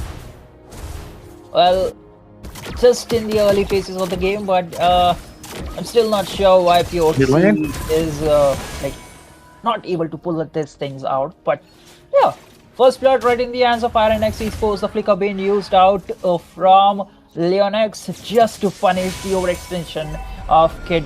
But the first turtle is gonna spawn up, and the aggression that Eudora is showcasing right before the level 4 mark, because yeah, she has the leverage. The Black Shoes is not available for the Lilia, and she could possibly punish a lot and maybe burn down or the battle spell away before the first turtle. That is the preemptive strike. Absolutely, but look at that ambush, my goodness. We've got a Flicker being forced out. Venti running for his life. Lilia gets, okay, no, that's going to be one good spatial migration just to delay death for a little longer. And I think the side, oh, okay, we've got a jab to the face of Meat. Meet your maker, Meat, because that Paquito, Leonex, is definitely not in a happy mood today. Not a happy mood. Twice he flanks down the enemies and just go with the punches and steals them. Again, he's looking for more. Masquerader trying to shred a lot of along. There is a falling star wound. Oh, a random Spear of Destruction flying through. We've got the Minoan Fury catching 3 people, but hey, he heals himself up. The spatial migration does not connect. He's gonna live to see another day. Zora War 999. I'm gonna call him Zora.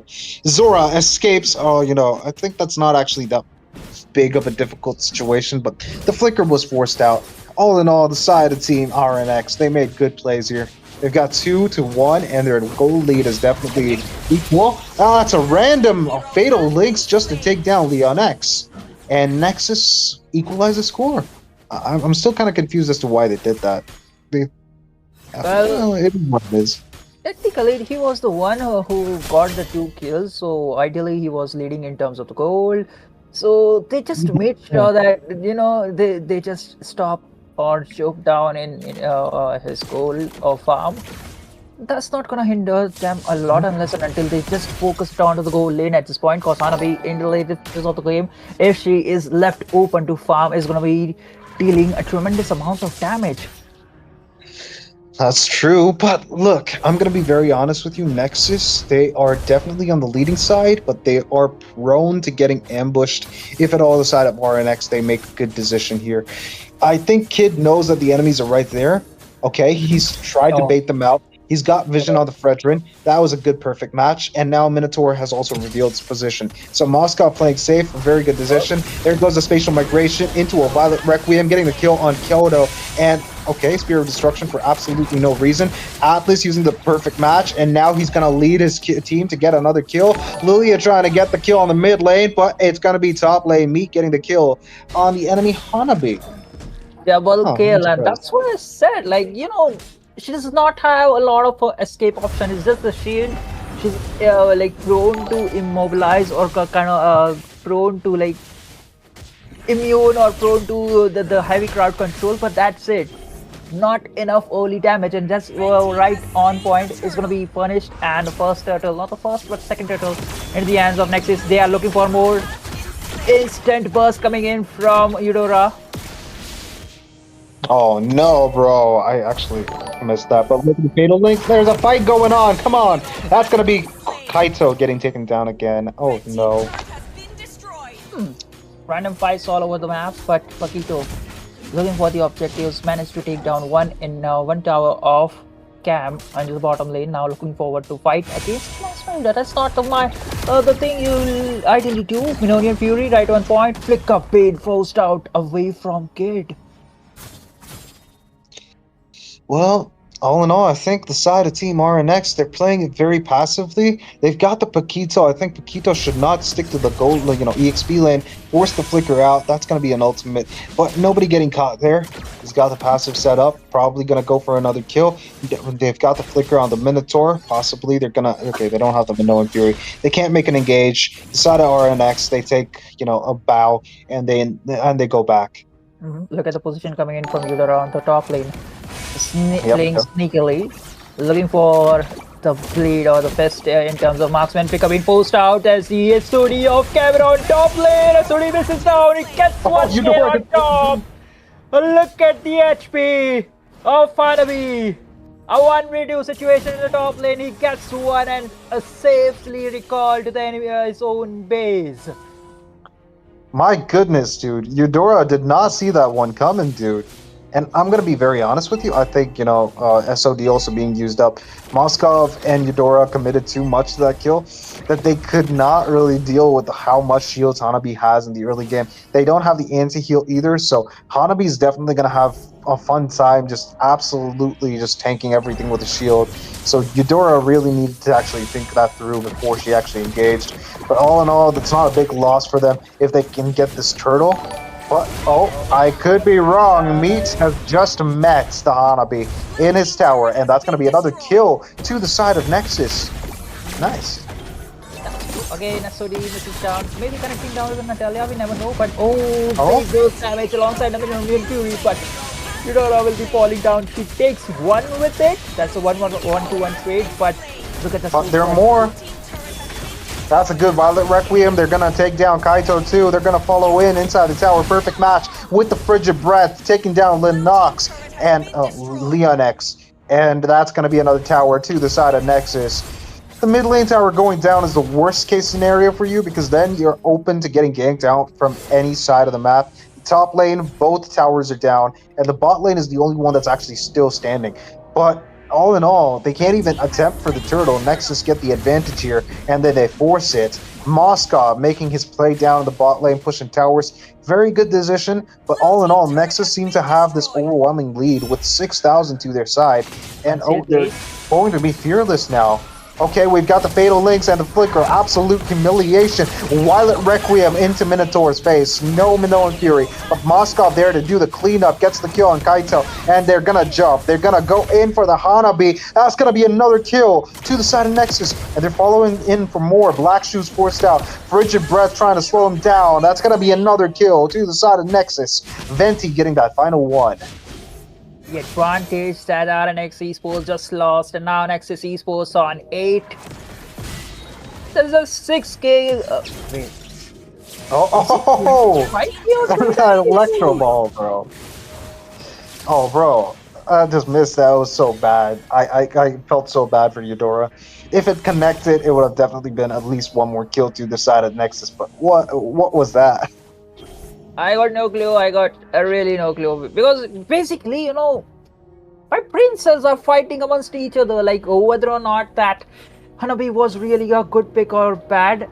And seeing the scorecards right on point, it is justifiable that it was not the best pick at this point. Because, like I said, you could have gone with the Brody, you could have gone with the Bruno, Clint as a worst case scenario, but that is a talk for another day. Esmeralda trying his best to survive, but Paquito gets a kill onto him.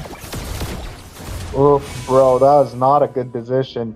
Esmeralda, Super Jesus, they had the advantage. I think that one was not required, but the side of RNX, dude, they're trying to take out anything that they can. They're trying to take out the scraps, but the side of Nexus, I think they shouldn't make any more mistakes. The Lord has just spawned in. This is the first Lord of the match.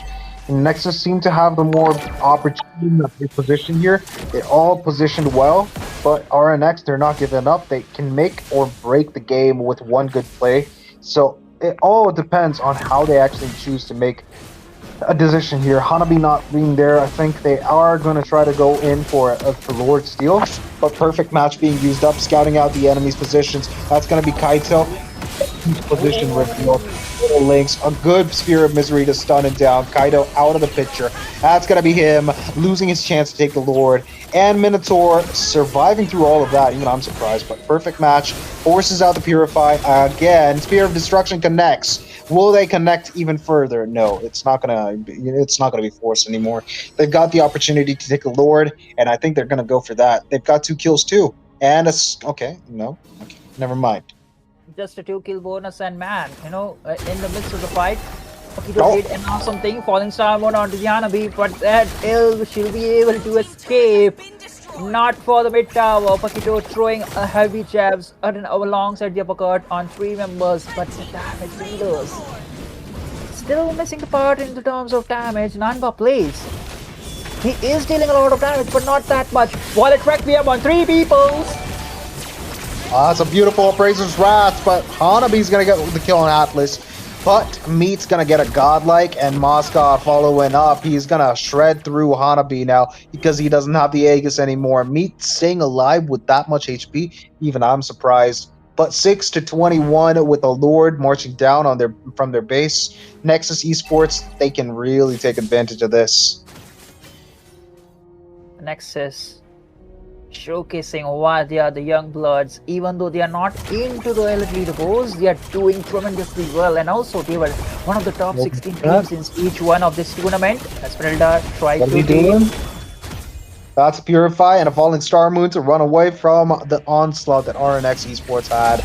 Lord is going to connect. He's got the damage reduction buff with all of his allies nearby. But Lilia, okay, I don't think Lilia can shred Lord, with all the allies. That's going to be a good Fatal Links, a Violet Requiem to Venti is going to get the kill. Not Violet Requiem, Spatial Migration. It is what it is. It's the same thing in my eyes. The side of Nexus, they're pushing down the enemy Nexus. They're going to fall in. Spatial Migration misses. Have to fall back. And now we've got Paquito being zoned out. That's going to be a good Minoan Fury, but no actual commitment from the side of RNX. They're going to lose out the Minotaur, and Spear of Destruction passes by like a wind. I don't know what that decision making was, but Paquito definitely looks like he's in trouble. Okay, he is in trouble. He's out for the count. Man, this Moscow has been the main threat for the all side of RNX Esports. Like, he is basically soloing all 5 members. Just Atlas in front line, and now he makes his way to the tower.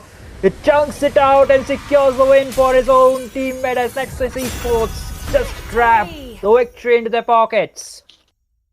Oh my goodness, my friend, I did not see the potential in the Eudora, but that Eudora actually changed the game. I'm surprised that he actually bought Glowing One, because most Eudoras don't actually buy that item at all, and they tend to go for full burst. But surprisingly, this is actually kind of wholesome, the fact that Eudora actually worked. Now I'm waiting for Argus to be used up, and I know it's not going to be used up, but all right. Maybe. Sit here in the corner and try about it. Possibility, Crucifix, because we are seeing a Hanabi, so why not an Argus? Maybe into the goal lane you can just squeeze it out, even though it does not work. But yeah, whatever. That is a game for another day. But yeah, I think overall I stand right that I'm still gonna overshade the Hanabi just because I don't really like, even though the damage she dealt was tremendous in terms of percentage. 32% damage deal. But let's just be fair, bro. Moskov got the full items that he needed. He's got the Trinity. He's got the Malefic Gun, the Wind of Nature. If at all, anybody is going to be a threat, it's going to be Lilia. And Lilia was zoned out pretty bad by Atlas. And, I think Kid and Super Jesus did a good job here. I was absolutely wrong, and I'll be very honest with you. I actually doubted the Eudora, but hey, the Eudora came in clutch, bro. Well, once a wise man said, never doubt your teammates. Seems like they were right at this point. I cannot say this the same for the RNX Esports, because you need a lot of things to be right and add things up in layers just to make that Hanabi plays wonderful. Absolutely. And look, in my eyes at least, I thought the Hanabi would have actually been a good pick here. But let's just face it, dude. I think Kaito getting completely taken out, getting kited, was one of the biggest problems that they had. They couldn't actually get as tanky as they wanted to. Minotaur was doing his job well. Okay, I'm going to be very honest. He was doing his job pretty well. But Kaito being pressured like that definitely didn't end well for them. Aside of RNX, they really, really had the short end of the stick because of how much they got invaded. But that was game number 2. We're going to be right back with game number 3. Unless, of course, Sasuke, do you have anything to add? I'm still suffering with a compilation error that my brain threw. I mean, I can actually kind of relate. I didn't expect the Eudora to win, but again, it's all about the execution, right? That's true. The old saying comes true again. 40% of the draft and 60% of the execution, just like you mentioned, my friend. Hey, man, I mean, it's all a matter of how people are, with the hero. I think I can actually attest to that. If you're good with a certain hero, go for it. But again, we'll be right back after a short little break. Make sure you like, share, and subscribe because we've got more exciting matches with more bigger names than this. So stay tuned.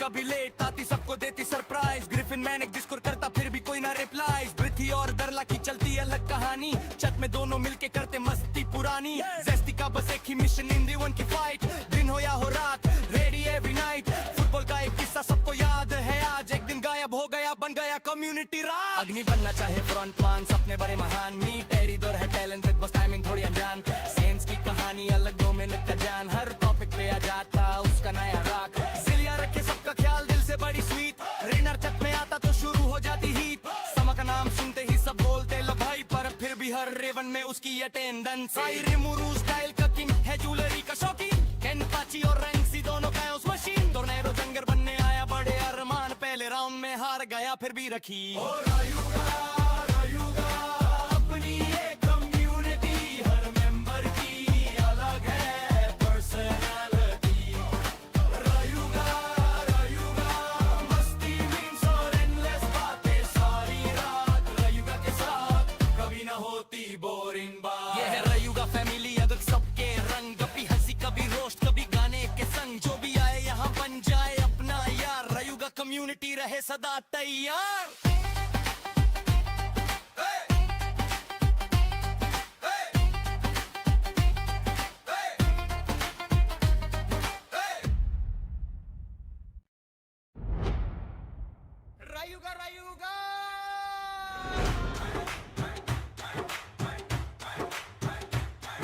रायुगा community सब आ जाओ साथ हंसी मजाक मस्ती और दोस्ती की बात सनी रूल इजुमी सबका अलग अंदाज रायुगा के मेंबर्स है एकदम खास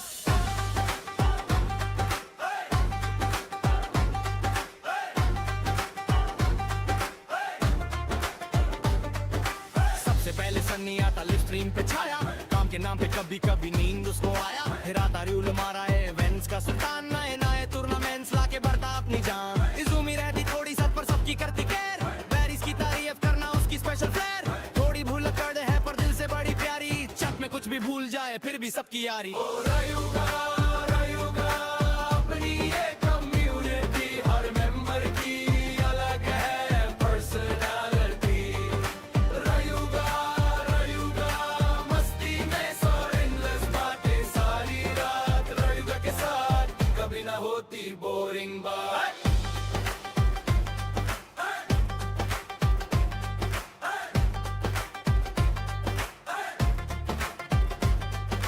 डरला का मूड अनप्रेडिक्टेबल सबको करे हैरान चट में आते ही शुरू हो जाता नया तूफान अभी भी सबको सपोर्ट करे सबकी बने दोस्त हर डिस्कशन में मिलता उसका पॉजिटिव पोस्ट कौशल है काम का राजा सुबह से लेकर रात मेहनत करके रखता सब कुछ एकदम साथ हैप्पी करता फ्लर्टिंग जोक चट में रहे एक्टिव सब उसको बोलते सिंपल बंदा है अट्रैक्टिव म्यूजिक को बस काम ही का मैनेजमेंट की क्वीन हर इवेंट को स्मूथ बनाए जैसे परफेक्ट मशीन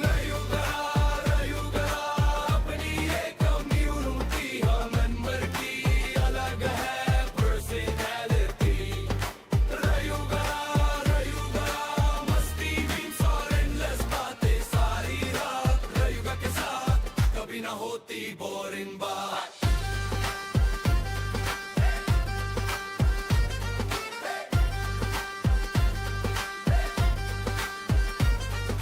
सॉन्ग कभी लेट आती सबको देती सरप्राइज ग्रिफिन मैनेज डिस्कोर करता फिर भी कोई ना रिप्लाई पृथ्वी और दरला की चलती अलग कहानी छत में दोनों मिलके करते मस्ती पुरानी जेस्टी का बस एक ही मिशन इन दी वन की फाइट दिन हो या हो रात रेडी एवरी नाइट फुटबॉल का एक किस्सा सबको याद है आज एक दिन गायब हो गया बन गया कम्युनिटी राज अग्नि बनना चाहे फ्रंट मान सपने बड़े महान मी टेरी दौर है टैलेंटेड बस टाइमिंग थोड़ी अनजान सेंस की कहानी अलग 2 मिनट का जान हर टॉपिक पे आ जाता उसका नया राग सिलिया रखे सबका ख्याल दिल से बड़ी स्वीट रिनर चक में आता तो शुरू हो जाती हीट समा का नाम सुनते ही सब बोलते लो भाई पर फिर भी हर रेवन में उसकी अटेंडेंस रिमुरू स्टाइल का किंग है ज्वेलरी का शौकीन कैन पाची और रैंक्सी दोनों का उस मशीन टोर्नेडो जंगर बनने आया बड़े अरमान पहले राउंड में हार गया फिर भी रखी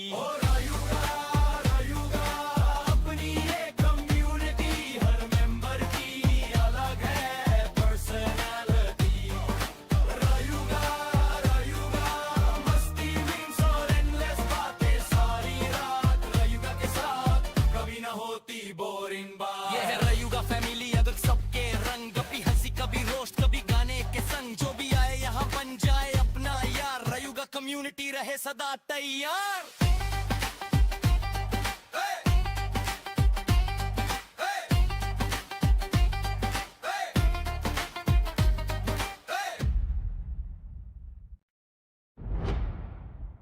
Rayuga Rayuga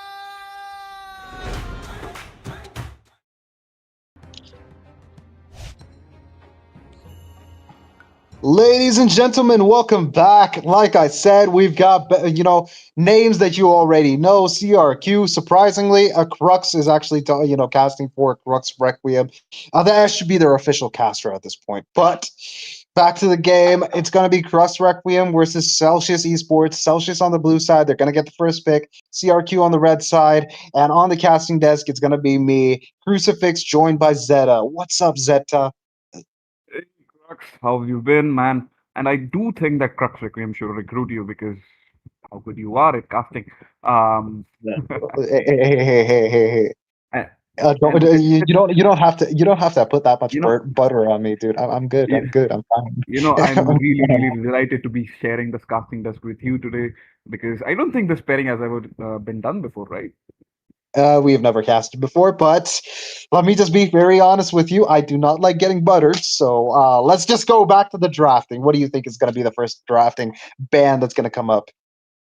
See, both the teams are really, really good players. We have been seeing them consistently throughout tournaments. I think we will witness a high-level gameplay here that is going to be, shown to us. But then again, as you said in the last match itself, it's like the culling games are happening. Just one mistake, any team could go out at this exact phase. So nobody is going to make mistakes. I predict that I'll be seeing some permabans like a Marcel or a Zushian or a Glue maybe at the starting, just to see what the opponent does. And a Phobias ban, actually, not the perma bans, not the regular bans. Interesting ban, yes, here. I think right now what they're trying to do is trying to get the Paquito on their side. It might actually go both ways because in the previous match we saw how Paquito could not really do much against Nexus Esports. They were doing pretty well for themselves. So getting out that Phoveus that could actually get them the advantage of getting either the Freya, the Paquito, or something like that. Or maybe the Harriet on their side later on if they ever wanted to. But again, the Phoveus, I think, is kind of like a targeted ban to actually allow themselves to, forget about one ban, like completely negate one for later on, and then get one hero or two possibly that could actually be beneficial to their side. So Celsius Esports might actually just try to get something like Paquito Freya, something that has a lot of dashes and could actually work well. I think that's what they're planning on. First pick is going to definitely be that. Zushin is definitely going to be skipped, I believe. And the Atlas ban is just the cherry on top because, Zeta, I'm going to be very honest with you. I think the Atlas is one of those heroes that actually has too much potential. He's got a frigid breath that could actually freeze the enemies for 1 second. And also, perfect match reduces the incoming damage onto him. Well, I think he's very good at engaging. He can actually scout out and make sure that the allies are safe. He's got the fatal links to make a big, big play. That guy is definitely worth venting out. I think S tier is definitely a spot where Atlas belongs in. And definitely true that the second bank coming in from the side of CRQ would be Hirara, I believe. And Hirara being the new jungler, nobody knows much about it, but people who have been playing I them think have been capitalizing the most on it.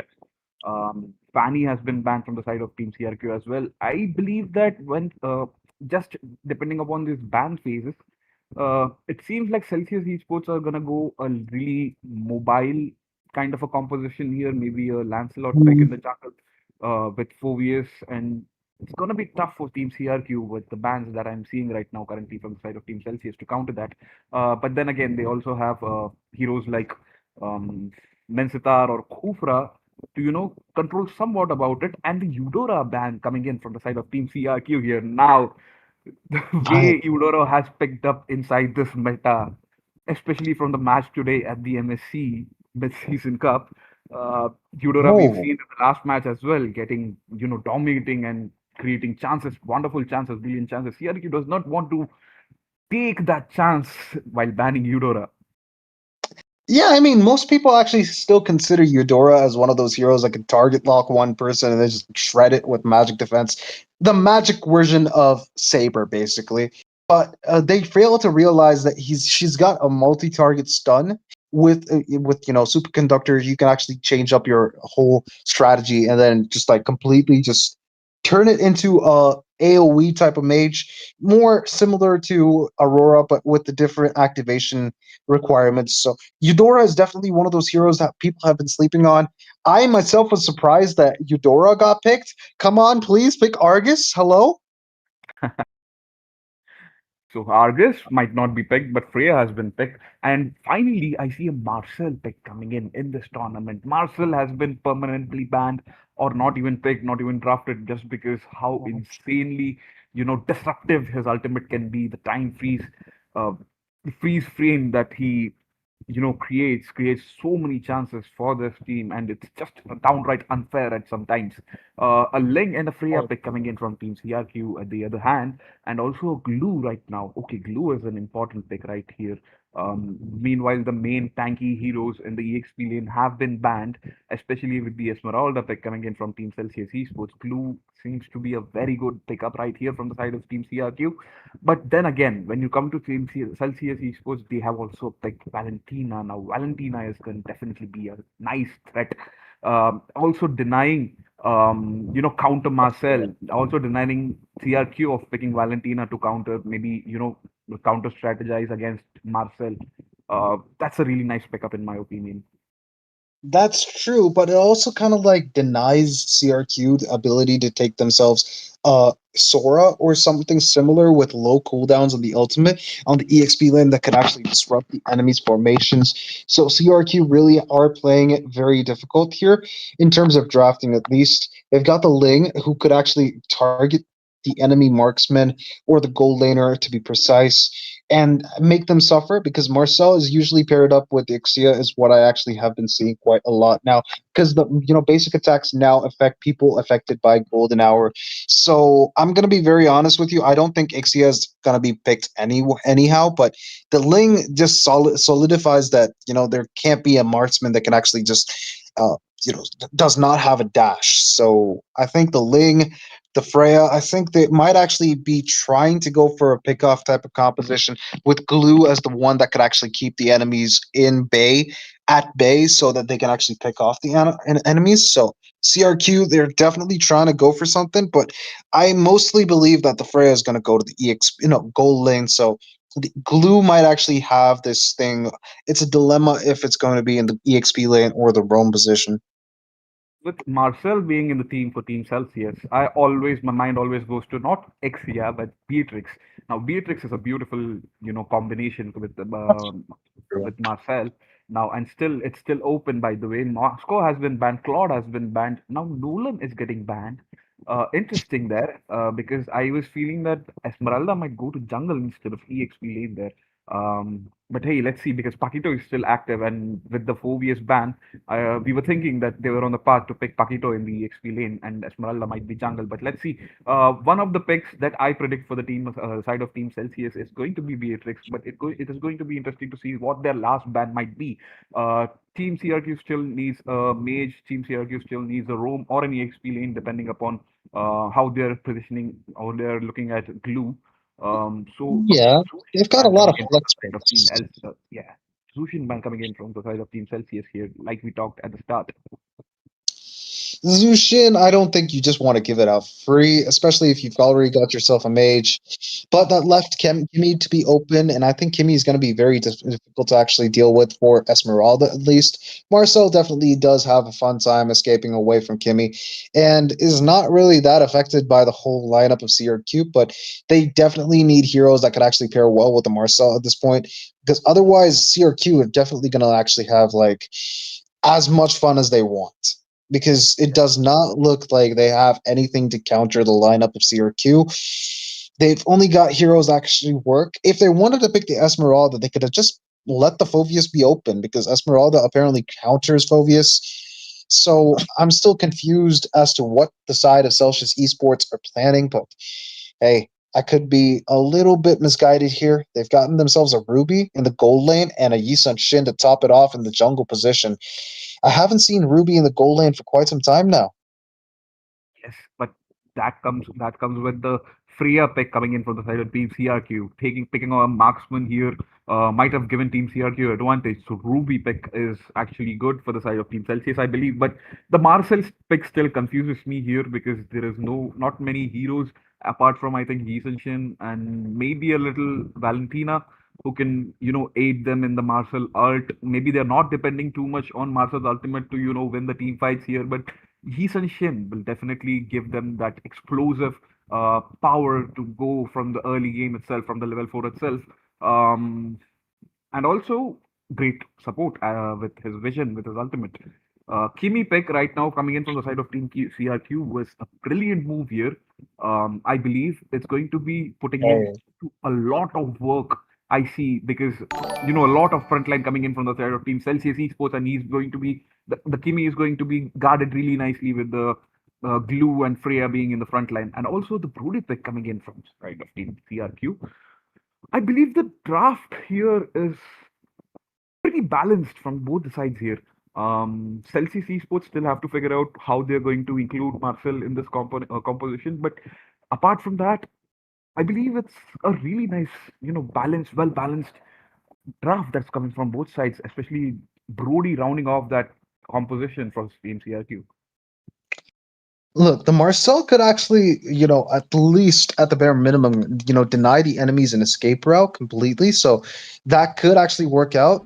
Celsius Esports, they do have one of the best roamers of all time right now on their side, so they can use that as versatility as they want. But we're in the land of Dawn for an amazing match between Celsius Esports, the blue side, versus CRQ, Crux Requiem on the red side. And now we've already seen some domination here. Kimmy does a lot of damage. Ling trying to actually get himself a free horned lizard. He does, and now he's going to go back to the Fire Beetle on his side. Isun Shin, a little too late to the party, does get to use the Retribution on the Little Wanderer, but he will lose up on the Horned Lizard. So I don't know if that's a good trade, but he definitely has himself the Lava Cold. It does, and that it does not seem like he's going to be denied the level 4 either. Please continue. And now we've got a little problem. The side of CRQ, they've got the whole jungle to themselves, no invasion whatsoever. So Ling could possibly reach level 5 if needed, but CRQ are running short on it because the first turtle of the match could spawn in a matter of seconds, 30 seconds actually. So they're running short on time. They definitely need to make sure they make good plays. They've got the Mounted Chakra on the top side. Celsius Esports trying to make a play there, but Brody staying alive. Look at that cool Neo Beast skin, dude. That definitely is. Both the teams are respecting each other right now, and they're playing really carefully, really cautiously. No major engages since the mid lane shuffle at the start. The kill response, now we might see some action coming in here where Kenny rightly starts the turtle, Ling goes in, but you know, Marcel right there in the bush giving vision, going in, trying to free Blue. That's beautiful stick, making sure the enemies are all glued up. They can't escape the glue's wrath. The enemy's Isun Shin now gets taken down. Shiroyuki is absolutely dumbstruck with how Dark just absolutely obliterated his team. But Zenny finds a way to counteract that insane gameplay from, Freya, Dark. So we've got 1-2. Celsius Esports 1 and 2 to Brux Requiem. They've got themselves the turtle too, but the gold seems equal. The Freya putting in work since the start. It's been amazing actually. The early game potential coming in from the side of Team CRQ is better. That's only because they have Kimi and the likes of Kimi, and they have the likes of Freya here in the mid lane. There is another skirmish. Ling goes in with side of the blue. Link's ultimate gets up a kill. Nope, Marcel stops it. That's exactly why Marcel is too disruptive. Defense then comfortably picks up a kill onto Blue, and then Esperanza finishing off that job onto Freya. That's a 3-2 now. The trade has been in the favor of Team Celsius here. And yeah, like you said that, Golden Hour could actually be used to completely cancel that Ling.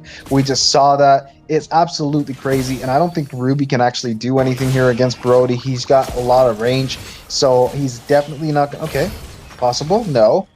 It's going to be a very difficult time because, obviously if Blue uses his first skill... Oh, we've got the ultimate. Oh, no. We've got the ultimate from the Ling. That's going to be a Tempest of Blades, but the ultimate from Brody tries to get one kill. He does get the kill on Shiroyuki, Traction Pulse. And there goes Falling Star Moon getting the kill on Kabuto. We've got another one. That's going to be Willpower taking down the enemy Blue. So it's kind of like an equal trade. No, actually not equal. CRQ lost 2 members, but they lost. It's an equal trade. Yeah, it's an equal trade. Almost an equal trade if you see the overall numbers. It's not, especially with the way that Marcel changed the tempo of the team fight in the mid lane. It was seeming as if CRQ will have that upper hand, but the ultimate coming in from the side of Marcel completely changed that and gave 2 kills in the favor of Team Celsius Esports, and they're not stopping right now as they have also secured the turtle, and they're trying to capitalize on this goal lead as fast as possible and push Team CRQ Esports onto their back feet. Absolutely, but Platinum Snap does not connect, so Brody is going to have a fun time here. Toby is definitely not actually looking very, healthy right now. He's died once. Willpower hasn't died once even. So for now, at least, Celsius Esports, they do have the upper hand. I'm not very confident as to what Ling is trying to do. He's gotten himself the Berserker's Fury, but all in all, it's not like he's going to make a big change, at least not in this early stage of the game, because Golden Hour is definitely one of the biggest caveats for him. He cannot make any opening plays by himself unless, of course, the Marcel's Platinum Snap on him has been taken off onto cooldown, and also the Golden Hour is on cooldown, obviously. So for now, at least, CRQ, they definitely don't have the upper hand.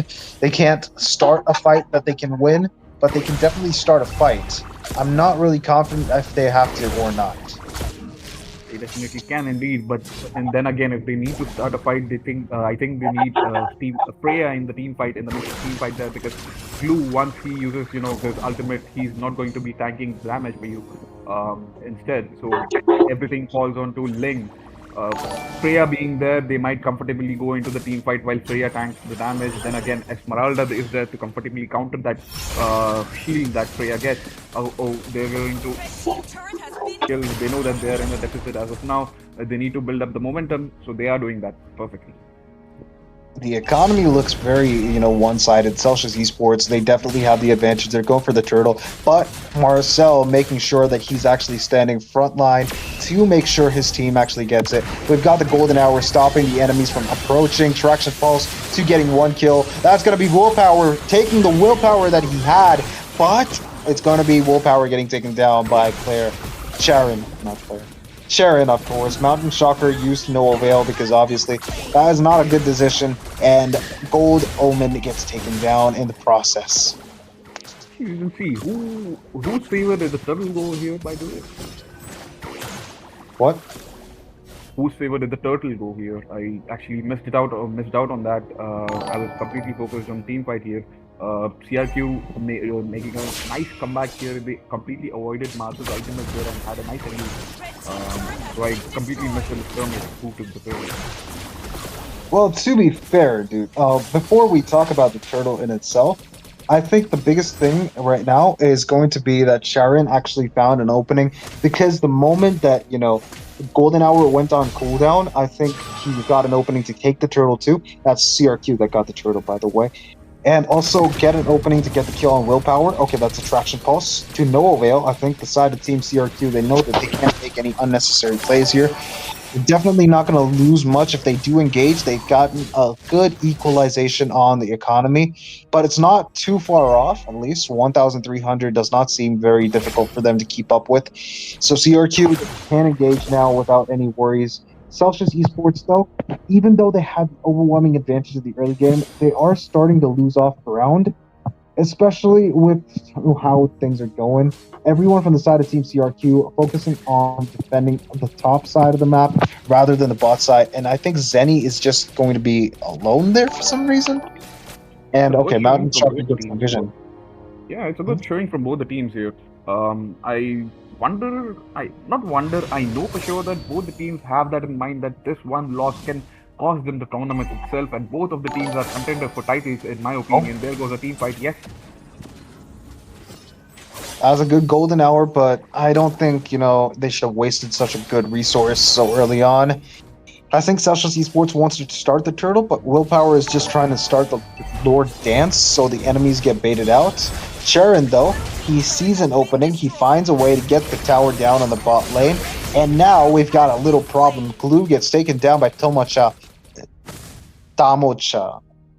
I'm sorry, I butchered names. That's completely fine. That's completely fine. Seems that there's a 4-1 formation that has been followed by the side of Team CRQ as of now, wherein Ling would be split pushing while the 4 of the other the team members would be together, and Ling can always come back and give backup to the team whenever the team fights getting engaged. Now that Lord has been overturned, Lord will go into the side of Team Celsius Esports. Now that Glue is not there inside the team fight, that was a comfortable pick that we were speaking that Tamocha picked up on Glue, and that gives them a free Lord, wherein there was no contest from the side of Team CRQ there once Glue went down. Glue has now come back, and now we'll have to see that how they are able to defend this, because they have comfortable turret lead as well. True, but the side of CRQ, they're playing it pretty passively. I think Sharon being in the bot lane kind of like pushed down the tower, and now he's just trying to fly away, but Willpower catches him, forces the ultimate, the Tempest of Blades. He's able to nick... Oh, okay, he's absolutely crazy. That was so fast that I'm actually kind of like stunned myself, because the golden hour almost connected, but he was able to dash away in the nick of time.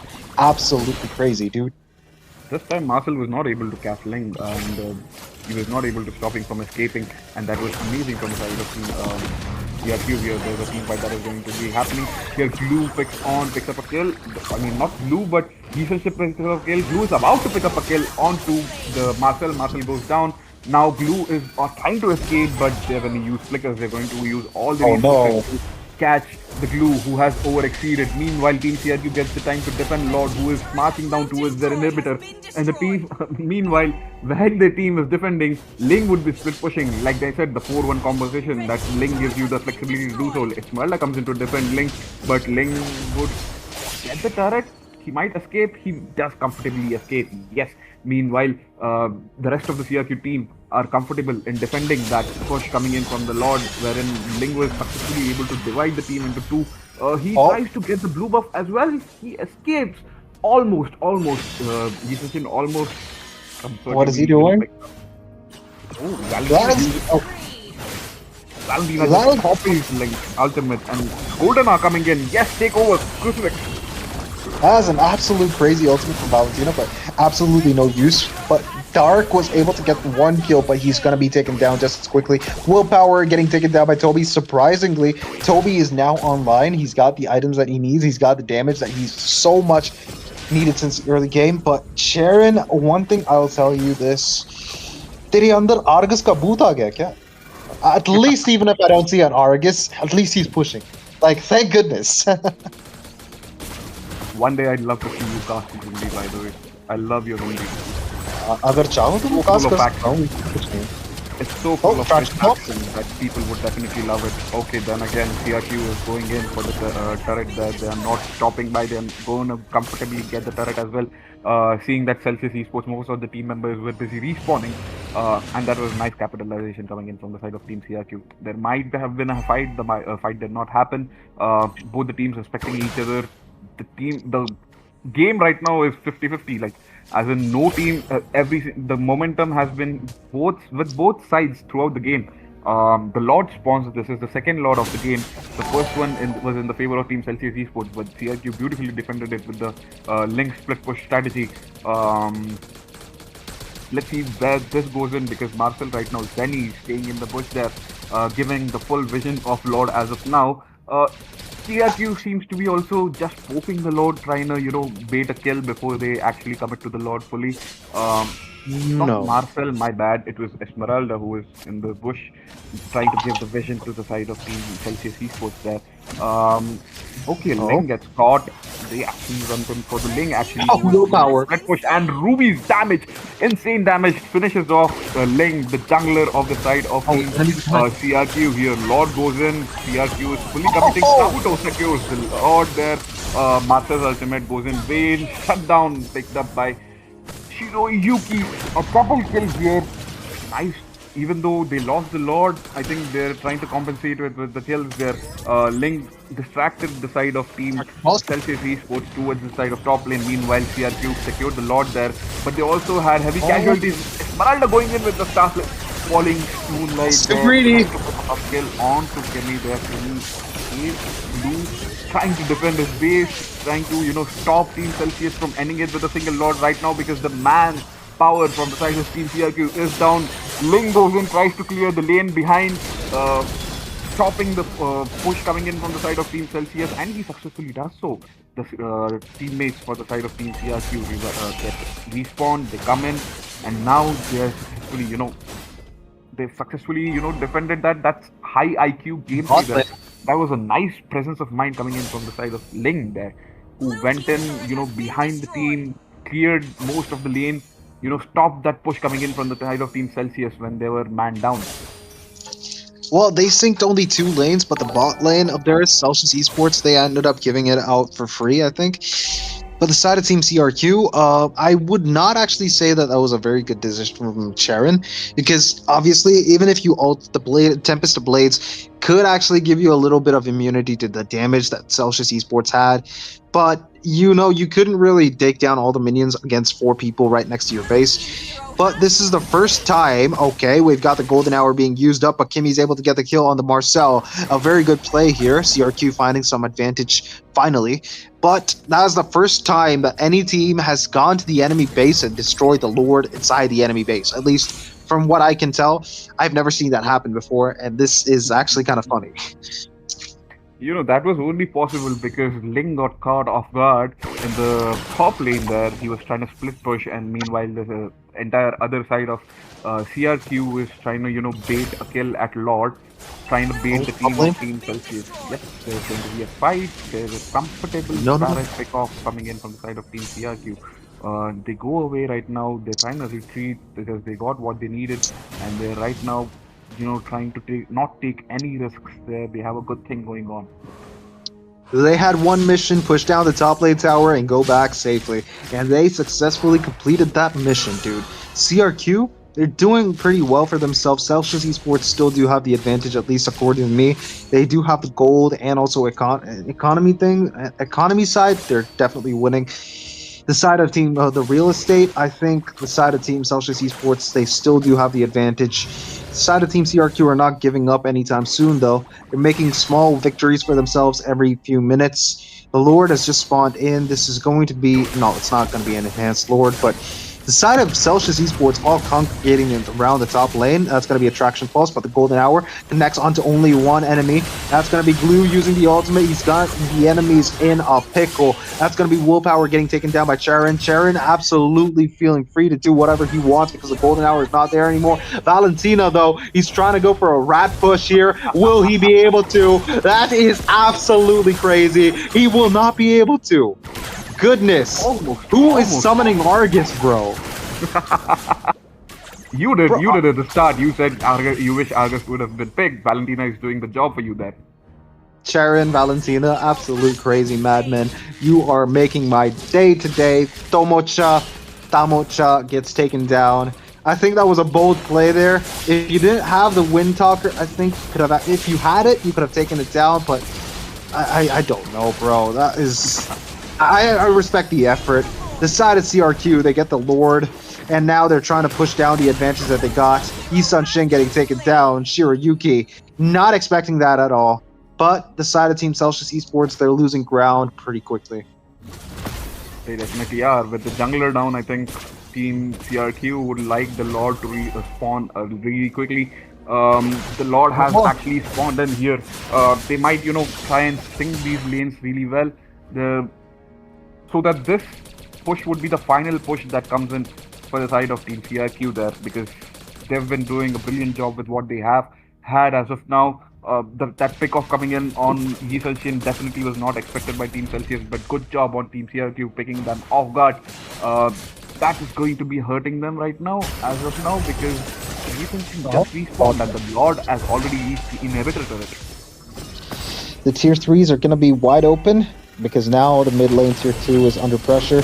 But look, the top lane is definitely going to get some support. The Lord's not going to be alone. That's going to be Freya doing his magic. Gold Omen getting taken down, and that's going to be another kill. Dark is going to fall though. Senny is going to get that kill, but he's definitely not going to be safe. Glue's got himself attached onto the enemies. Toby getting the kill on his counterpart on the gold lane. Ruby, Willpower down. Tomocha getting taken down too. Toby absolutely shredding. We've got a maniac into the hands of Toby, with CRQ getting the crown for this this match, and they're going to take away the enemy Nexus.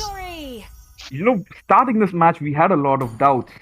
We had a lot of doubts coming in with the draft of how this hero is going to work, how that hero is going to work, and we definitely doubted about Ling as well, the Ling pick that is coming in from the side of Team CRQ, but he proved to us that that's what he can do with Ling, and that comfort that came in. He was definitely the MVP for me this game.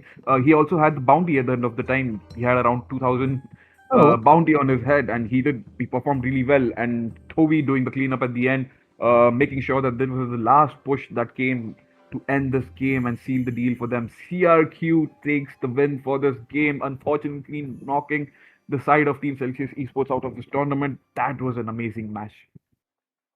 And yeah, I agree. And like I said, if at all, Charon really wanted to make a play, he's definitely got to wait out for, Gold Omen to use up the golden hour when his platinum snap is not actually available on the Ling. I think that is when that, Charing could have actually gone in for an opening. And he waited absolutely for that exact time. He knew that he could not take the fight with Golden Hour being available. So he made the choice to actually play it passively, and that actually worked out pretty well for them. CRQ made a good comeback here. Celsius Esports, I think it's commendable that Valentina could do that. Wind Talker, She almost please. ended the game for them. Yeah, just get the Wind Talker. Sell your items. Get 2 Wind Talkers. You can end the game. But that was an amazing match. That was actually total peace for the eyes, total peace for the brain. Lots of different strategies coming out, so many exciting moves. And make sure not to go anywhere because there are still a match coming in after this.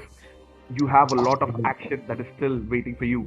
So this has been me, Zeta, with my co-caster Crucifix for this game. Don't go anywhere. We'll be returning for the next match.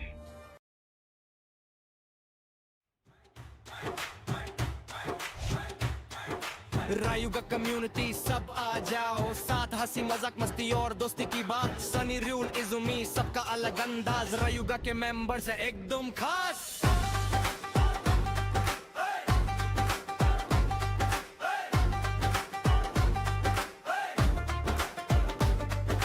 सबसे पहले सनी आता live stream पे छाया, काम के नाम पे कभी कभी नींद उसको आया। फिर आता रूल मारा है इवेंट्स का सुल्तान, नए नए टूर्नामेंट्स लाके बढ़ता अपनी जान। इजुमी रहती थोड़ी सच पर सबकी करती केयर, पेरिस की तारीफ करना उसकी स्पेशल फ्लेयर।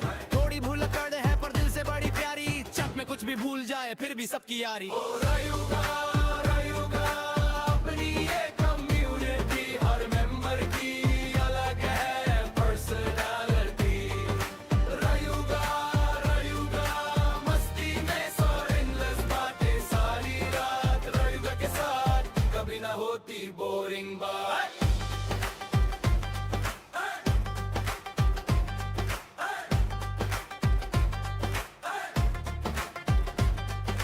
डरला का मूड अनप्रेडिक्टेबल सबको करे हैरान, चट में आते ही शुरू हो जाता नया तूफान। अभी भी सबको सपोर्ट करे, सबकी बने दोस्त, हर डिस्कशन में मिलता उसका पॉजिटिव पोस्ट। कौश है काम का राजा, सुबह से लेकर रात मेहनत करके रखता सब कुछ एकदम साथ। हैप्पी करता फ्लर्टिंग जोक, चट में रहे एक्टिव, सब उसको बोलते सिंपल बंदा है अट्रैक्टिव। म्यूजिक को बस काम ही का मैनेजमेंट की क्वीन, हर इवेंट को स्मूथ बनाए जैसे परफेक्ट मशीन।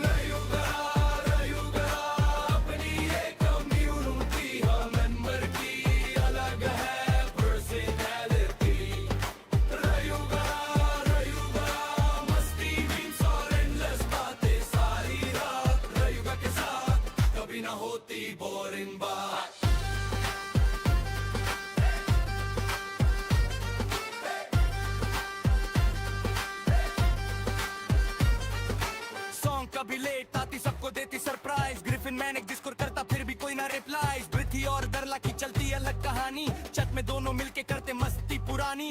जेस्टी का बस एक ही मिशन इन दी वन की फाइट, दिन हो या हो रात रेडी एवरी नाइट। फुटबॉल का एक किस्सा सबको याद है आज, एक दिन गायब हो गया बन गया कम्युनिटी राज। अग्नि बनना चाहे फ्रंट मान, सपने बड़े महान, मी टेरी दौर है टैलेंटेड बस टाइमिंग थोड़ी अनजान। सेम्स की कहानी अलग 2 मिनट का जान, हर टॉपिक पे आ जाता उसका नया राग। जिलिया रखे सबका ख्याल दिल से बड़ी स्वीट, रेनर चट में आता तो शुरू हो जाती हीट। समा का नाम सुनते ही सब बोलते लो भाई, पर फिर भी हर रेवन में उसकी अटेंडेंस। साइरे मुरू स्टाइल का किंग है, ज्वेलरी का शौकीन, केन पाची और रैंक्सी दोनों का उस मशीन। टोर्नेडो जंगर बनने आया बड़े अरमान, पहले राउंड में हार गया फिर भी रखी। ओ रायुगा रायुगा अपनी ये कम्युनिटी, हर मेंबर की अलग है पर्सनालिटी। रायुगा रायुगा मस्ती मीम्स और एंडलेस बातें सारी रात, रायुगा के साथ कभी ना होती बोरिंग बात। ये है रायुगा फैमिली, अगर सबके रंग, कभी हंसी कभी रोस्ट कभी गाने के संग। जो भी आए यहाँ बन जाए अपना यार, रायुगा कम्युनिटी रहे सदा तैयार।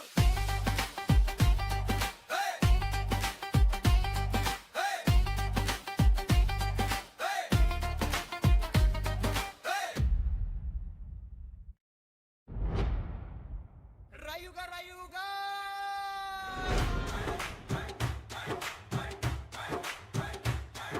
रायुगा कम्युनिटी सब आ जाओ, साथ हंसी मजाक मस्ती और दोस्ती की बात। सनी रूल इजुमी सबका अलग अंदाज, रायुगा के मेंबर्स है एकदम खास।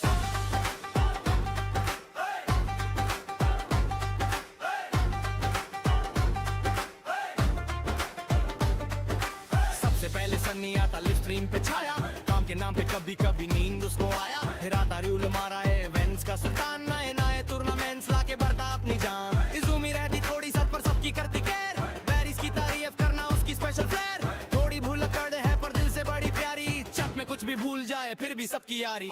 रयूगा रयूगा अपनी ये कम्युनिटी, हर मेंबर की अलग है पर्सनालिटी, रयूगा रयूगा मस्ती में सो endless बातें सारी रात, रयूगा के साथ कभी ना होती बोरिंग बात।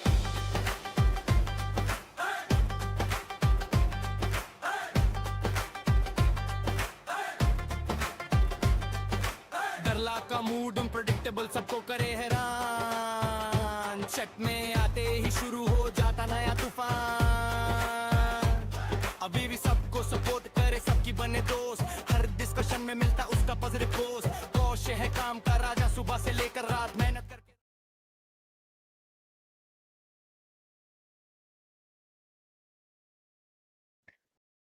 Ladies and gentlemen, welcome back to stage 2 of MOBA Summer Cup presented by Rayuga Esports. This is the fourth match for the day between Team Venom Esports and Team Battleon Esports here. We had power-packed matches today, and I'm pretty sure this one's going to be the same. Today, for this match at least, your casters will be me. My name is Zita, and with me, joining the dais, Miss Peachy. Hi, Peachy.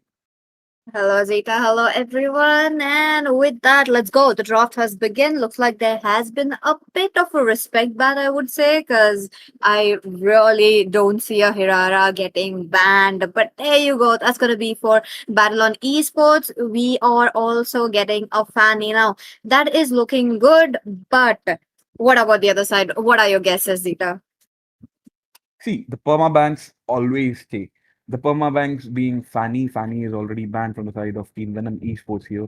I also see Glue or Harith or Fan or Zushin being banned. Maybe even Marcel. We saw Marcel last game. Unfortunately, it didn't work for them. But maybe this game they completely want to avoid it. They want to ban it. These perma bans are what I'm expecting coming in from both the sides here. And just as we speak, the Marcel is getting banned from the side of Team Battalion Esports. They also have banned Atlas here.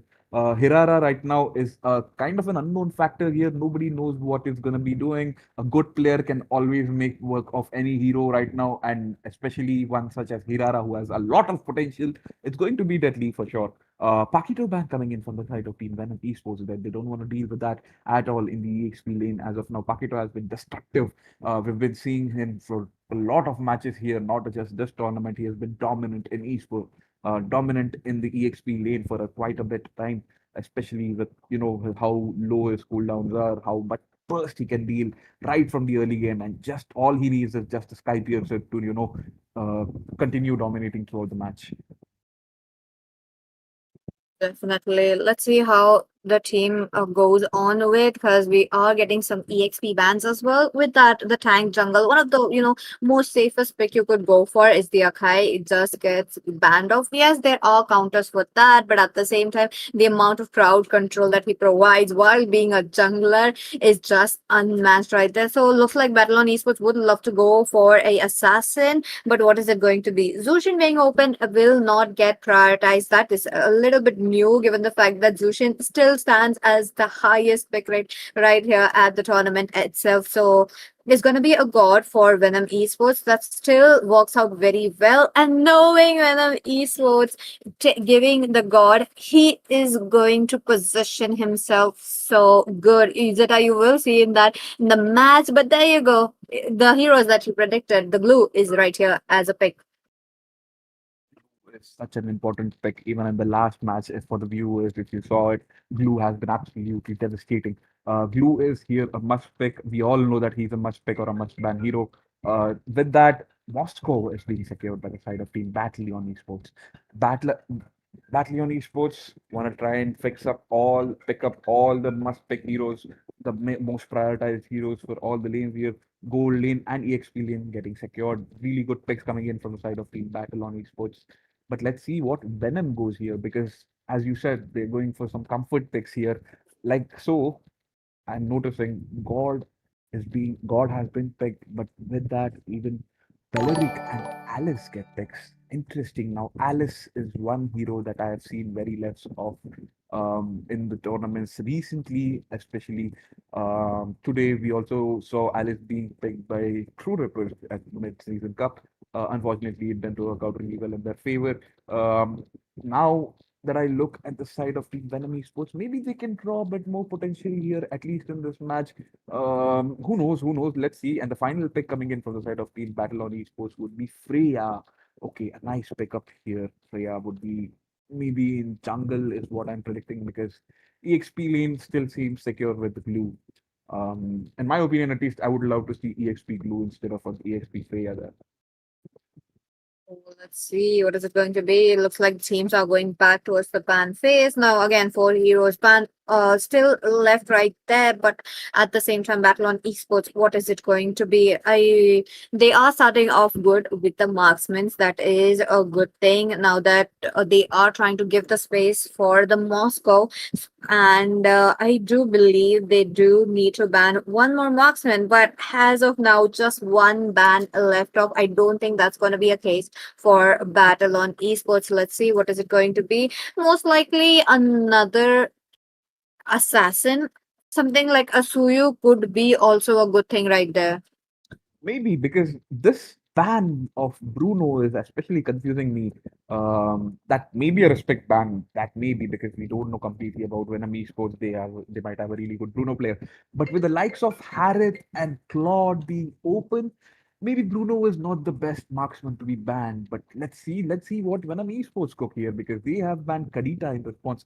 And now Kadita was definitely going to be a threat here, especially in the recent meta. Kadita has been dominating, so they want to completely avoid that. And a Harley ban coming in from Battle on Esports at the other end here. Harley is now a really good ban in my opinion, because Harley may be deadly given the structure of how Battle on Esports seem right now.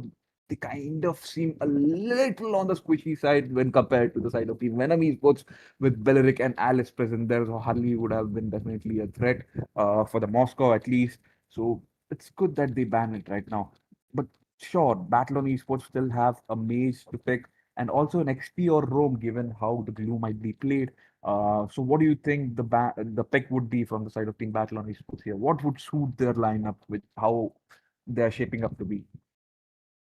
So far, I am actually rooting for them to pick up a utility jungler, which would be working out very well in their favor, given the fact that it is a glue onto the roam who's just going to be, semi damaged. He will be trying to go towards the back line. So the frontliners are, the frontliners are going to be a bit squishy right there, talking about battle and esports. So I do want to see something to cover that up as well. So let's see, what is it going to be.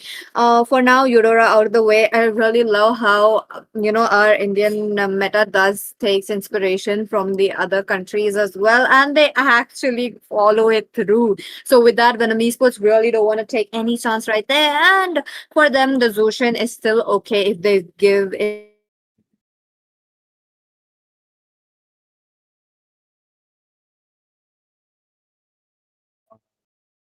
Yeah, definitely. Zushin is going to be a really nice pick coming in from the side of Team Battle on Esports, especially if they could capitalize on it, because Zushin becomes a beast with the Sky Piercer from the early game itself. And coming to the side of Team Venom Esports, they instead go for a Hayabusa and a Claude pick, just as we were discussing. Bruno might not be the best ban because Claude gives so much versatility to the drafts. Venom Esports here have, a really nice marksman logged in instead of maybe uh, Bruno, and now Hayabusa comes in as well for them.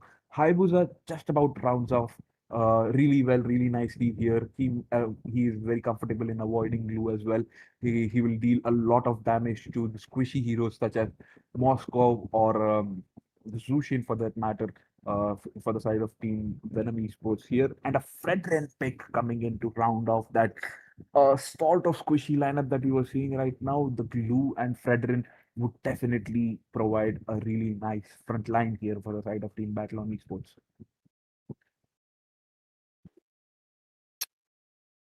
Okay, there you go. Fredrin, as expected, a bit onto the side of the tanky side is right there, but Venom Esports goes in for a Claude. That too against a Freya is, I do feel like a bit of a risky play that they are putting up, but at the same time, they are aiming for the late game with the Claude. So I don't think the early and the mid game he would be engaging, and the same goes for the Freya as well. If he or she is able to pick up a opening right there, maybe then go for it, or else that won't be the case right here. Other than that, the drafts from both the sides really looking good. Let's see what is it going to be. And with that, ladies and gentlemen, into the land of dawn, here we go. The mid laners, no less, are already going in for Diana. Yes, Zushin. Good to see Zushin dominating from the start itself. Just as I said, Zushin can deal that continuous damage and be very annoying since the start itself. So most people prioritize to ban it instead of dealing with it. But here it is open, and Battle Esports have decided to capitalize on it. They've been doing it really well as well. Checking down Beleric and Glue almost to HP there. They're going in for the gold again, and they comfortably pick up the first blood onto God, who seemed to be a little bit away from his comfort position, wherein Zushin might not be able to target him. Here in the gold lane, it seems like both the marksmen are gonna have their time, farming up. Meanwhile, you can see Glue going in there, invading, trying to pick up another kill here onto Hayabusa before he gets to a level 4 here. Hayabusa does get to level 4 here. Zushin protects Glue and almost, saves Glue, but puts herself in danger here with the Uigi Shadow kill. He picks up a kill onto Zushin there. Zushin trying to protect Glue there, dies herself, and then Glue again gets caught off guard there in the bush. A double kill picking up by Hayabusa there. Well played, Hayabusa. He was, he got to his level 4 ignoring Glue's damage, and once he got to level 4, he showed why he's the boss. Definitely look at that. Venom Esports were able to pick up 2 right there. Maybe onto the bottom lane. They're gonna go in for a Mystic Gush. Really expensive right there. Militas will be the first one to fall down. Alice jumps in. That's such a good set right there. But Sama looking quite low. That's gonna be the Hayabusa picking up so much snowball right there, and that is going to just work out so well. But at the same time, we are yet to witness the first turtle falling down. But before that, Ashborn really looking not in a good position. Now again, it's Bora was not able to pick up the stacks, and wait a minute, Militas is not over. He wants to come in, but no, that's going to be the Hayabusa with the retribution securing that kill away. Looks like there is a bit of a skirmish still going around, but no, oh my goodness, 1v1 top lane. That was a good victory for the Moscow. Especially given that they have just lost the turtle, picking up a kill onto that gold laner was absolutely good. Absolutely nice for the side of Team Battle Esports there. Ashborn was trying to, keep them distracted. Meanwhile, Hayabusa was picking out the turtle, but Freya went and tried to steal that, but unfortunately, Freya does not have that retribution. And she lost that battle wherein Turtle was picked up by Venom Esports. But then again, the trade coming in from the side of, Moscow here in the gold lane was absolutely cherry on top for the side of Team Venom Esports. Even though they lost the turtle, the gold lead is not that significant, and still they can win, even though there are 5 kills coming in from the side of Team Venom Esports, wherein it seems that Team Venom Esports might be in the driving seat of this match, but Battle Esports have done a really nice job, not giving away too much of a big gold lead at the early game here. Oh, look at that. Once again, there's the Shuriken who kind of almost goes there, but no, Wiki Shadow kills forced out so quickly, trying to get away, but no, Fiero jumps in. Now he will be met by the Wrath of Dalian. Doesn't do much right there, but Moscow and the Claude, I do believe there might be on a 1-to-1. Fiero not looking in a good position, but Zishuan as well. That's gonna be Diana's kill right there with her skill. But wait a minute, looks like Battle Esports are definitely struggling a bit right here in their own area. That's absolutely right. God putting it an absolute shift there, bursting down the front line of the side of Team Battle Esports there. He was really great there to, in order, he put in a really good shift to support their side to win that team fight there. Venom Esports, again, in the driving seat here when it comes to the turtle fight. 2k goal difference here. There might be another fight starting here as, Ashbourne gets picked off first. Oh, okay. Diana once again onto the back lane. There you go. It's going to be the Alice as well. The sustain is so beautiful. It's Bora. I mean, I feel like she is going to be on a dead flag right here. That's going to be the Hayabusa getting taken off along with the Sushin Fear onto the back lines. Still standing strong. Now again, the amount of assist and the kills that is going into the hands of Moscow is really going to be lethal. Is going to be lethal indeed. Diana getting picked off in the team fight there absolutely decimated the core fundamental strategy of Team Venom Esports in the at least in the team fight area.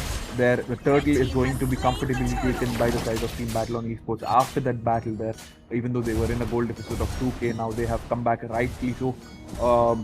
One turtle at the side of Team Venom Esports, the other at the battle on. It's going to be, it is going as a 50-50 as of now. Both teams have a really good Diana. Oh no, I witnessed something that I probably would not have liked to witness. The Diana's ultimate was, kind of sus. Well, Panic plays are definitely notorious right there, but that's okay. Looks like that might also be a misclick as well. Again, with the God, I do believe like 20 more seconds it is for the Mystic Gush to jump in, but at the same time, Battle on Esports, look at them. I do feel like they might get invaded. Like, I like how the Belleric is around the map. Belleric is still trying to scout out as much as possible, trying to get the exit path off, but I do want to see how the fight goes on. Yeah, good to see nerves coming out here with the teams. That now that the best of one being the elimination round, you don't want to make a single mistake there, and the nerves being showed right here. They need to keep their tempo calm here. Belleric almost gets caught there with the Zushin and Fredrin, but he manages to escape there. Right now we can see that Hayabusa is going in for a poke. Belleric trying to flank him from behind, but Belleric gets caught off guard here. Blue goes in with his passive as well, but Belleric manages to escape just like what Blue did before.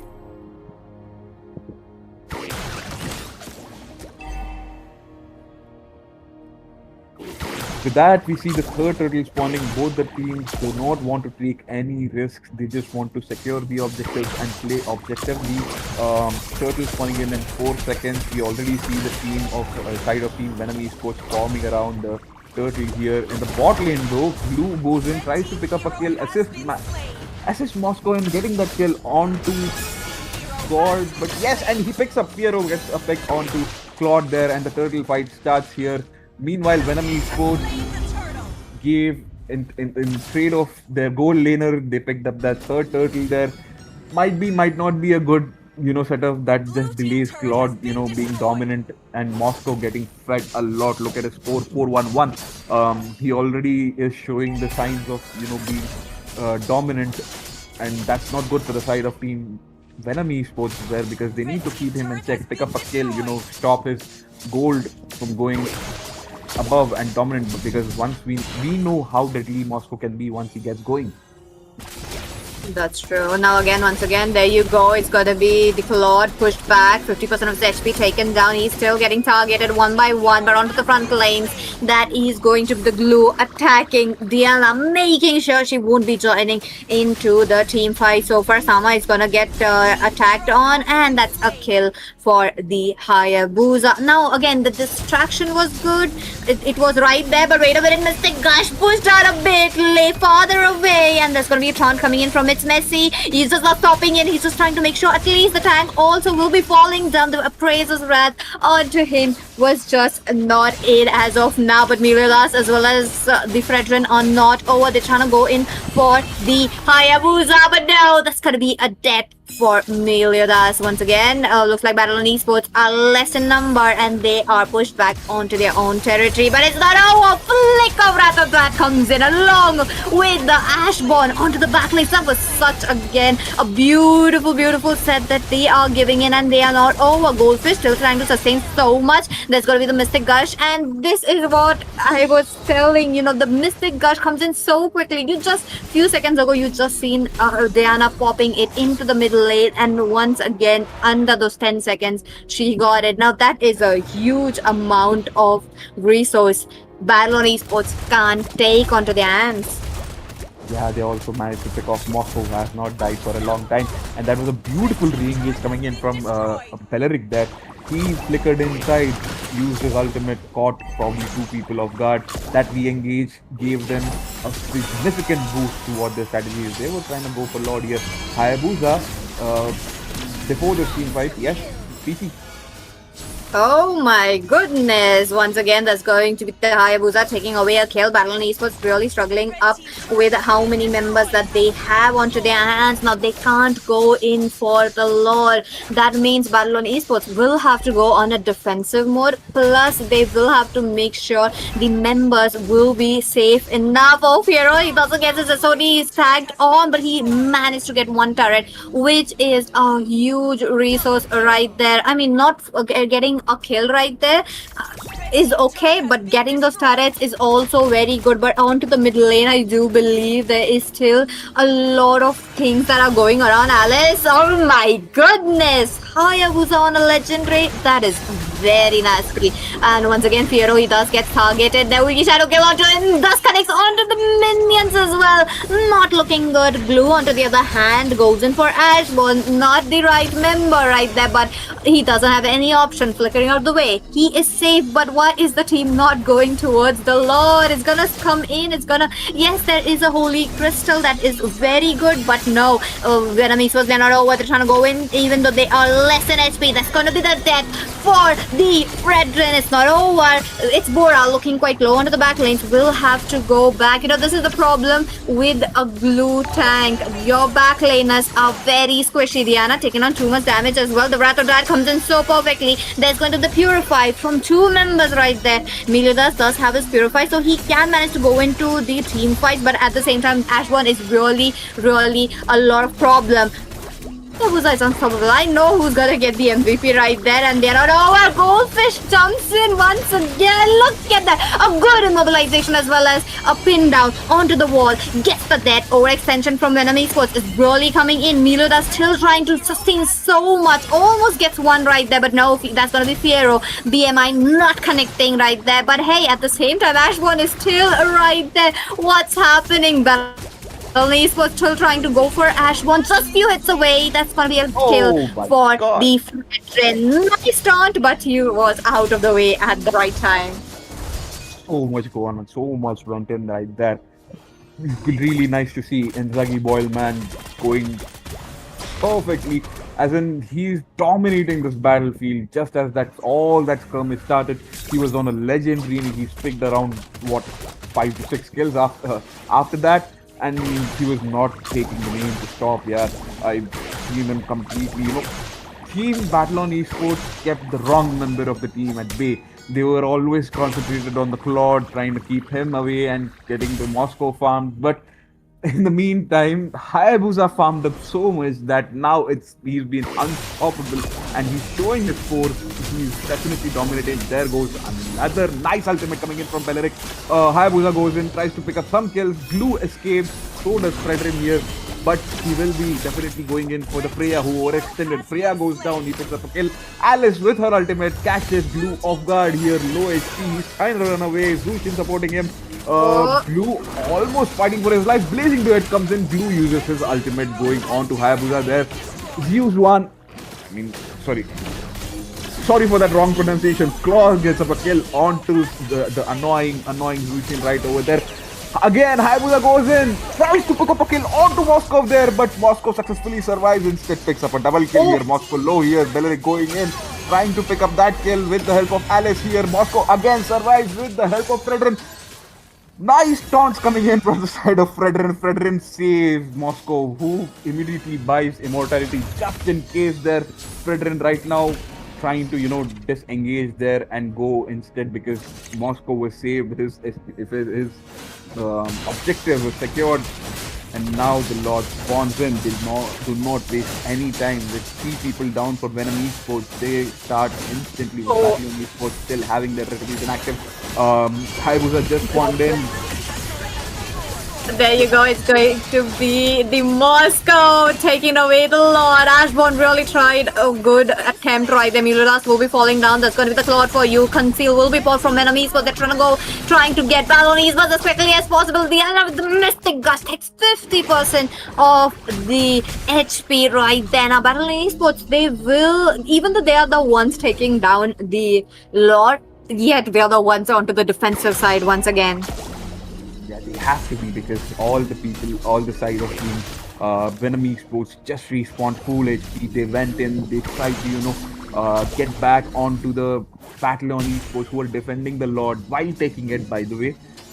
So they were focused on Lord and they couldn't really deal the damage.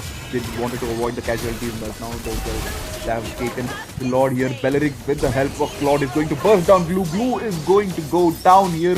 The Lord is going to spawn right now, but the side of Team Battle Esports won't be having Glue with them. Wait, where's Lord? Did I completely miss it? Yes, I completely missed it. Lord already spawned. My bad.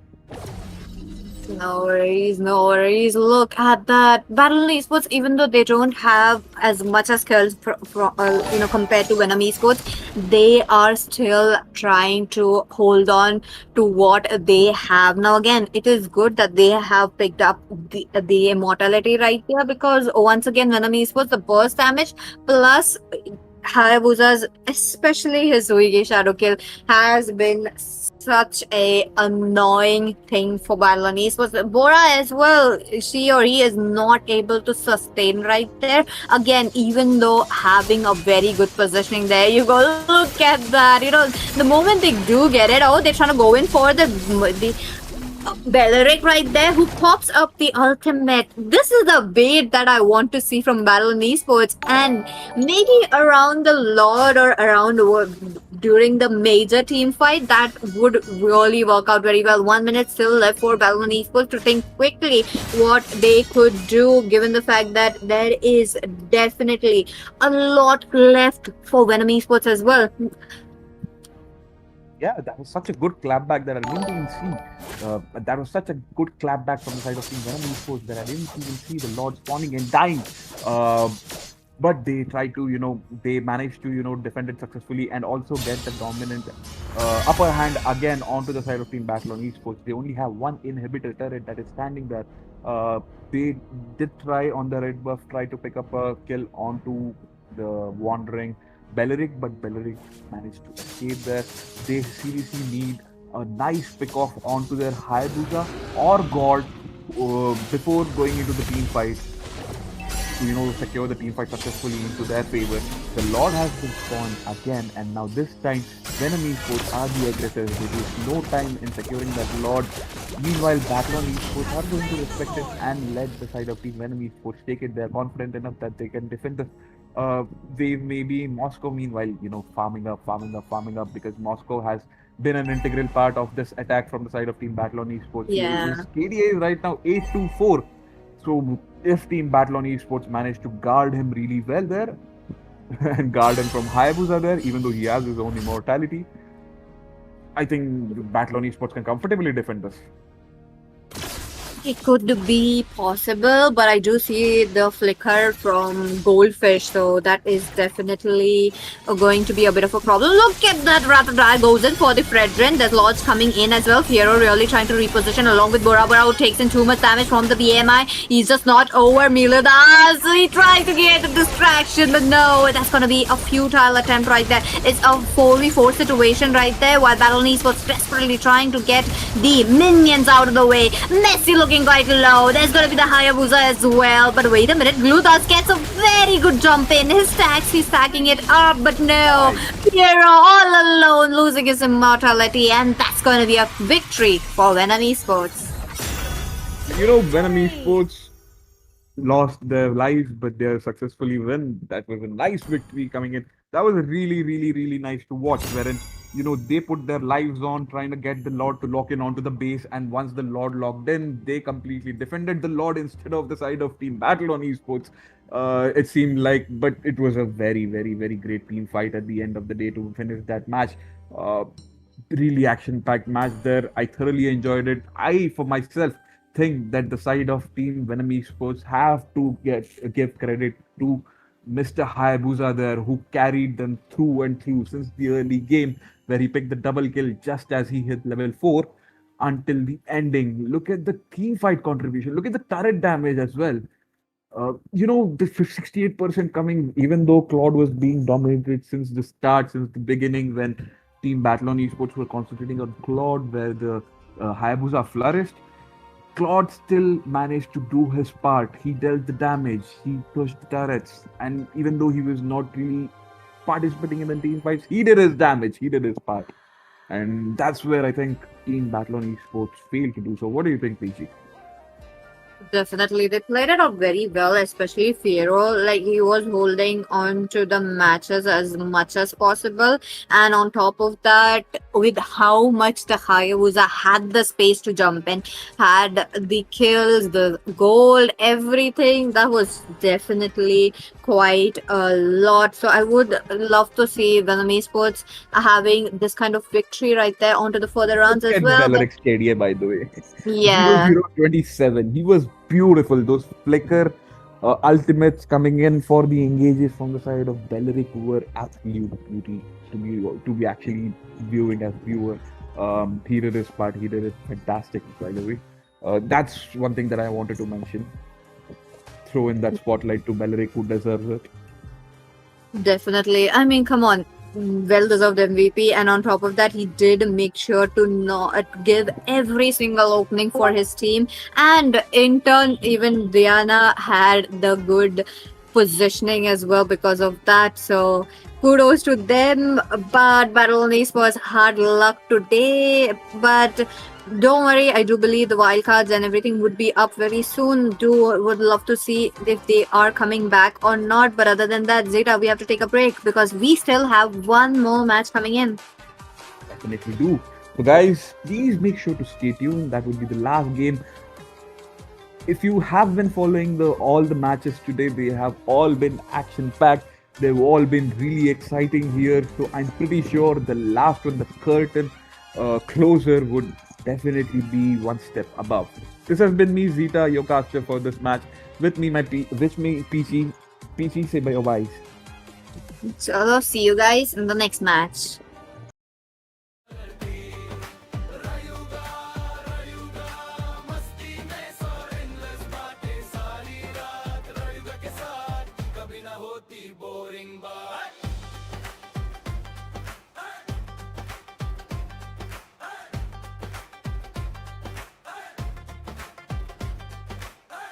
का mood unpredictable सबको करे हैरान चट में आते ही शुरू हो जाता नया तूफान अभी भी सबको सपोर्ट करे सबकी बने दोस्त हर डिस्कशन में मिलता उसका पॉजिटिव पोस्ट कौशल है काम का राजा सुबह से लेकर रात मेहनत करके रखता सब कुछ एकदम साथ हैप्पी करता फ्लर्टिंग जोक चट में रहे एक्टिव सब उसको बोलते सिंपल बंदा है अट्रैक्टिव म्यूजिक को बस काम ही का मैनेजमेंट की क्वीन हर इवेंट को स्मूथ बनाए जैसे परफेक्ट मशीन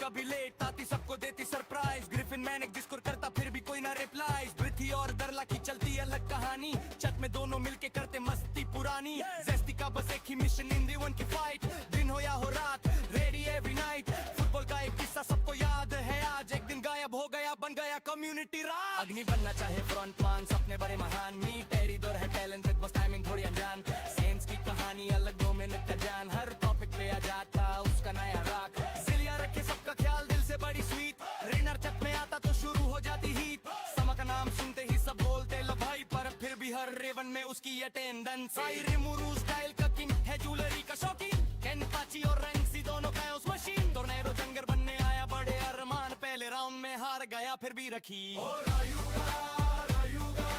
अपनी एक कम्युनिटी हर मेंबर की अलग है पर्सनालिटी रायुगा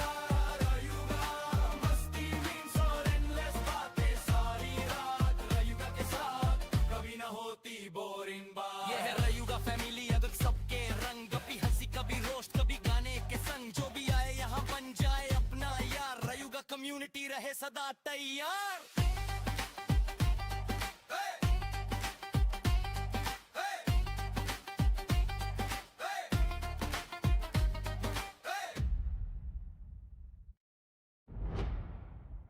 Rayuga Rayuga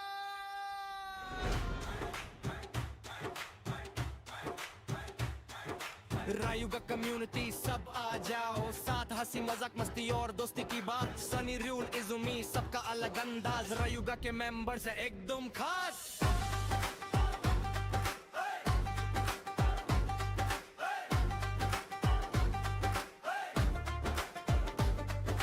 सबसे पहले सनी आता लिव स्ट्रीम पे छाया काम के नाम पे कभी कभी नींद उसको आया फिर आता रूल मारा है इवेंट्स का सुल्तान नए नए टूर्नामेंट्स लाके बढ़ता अपनी जान इजुमी रहती थोड़ी सत पर सबकी करती केयर बैरिस की तारीफ करना उसकी स्पेशल फ्लेयर थोड़ी भूल कर है पर दिल से बड़ी प्यारी चक में कुछ भी भूल जाए फिर भी सबकी यारी ओ रायुगा रायुगा अपनी ये कम्युनिटी हर मेंबर की अलग है पर्सनालिटी रायुगा रायुगा मस्ती में सो endless बातें सारी रात रायुगा के साथ कभी ना होती बोरिंग बात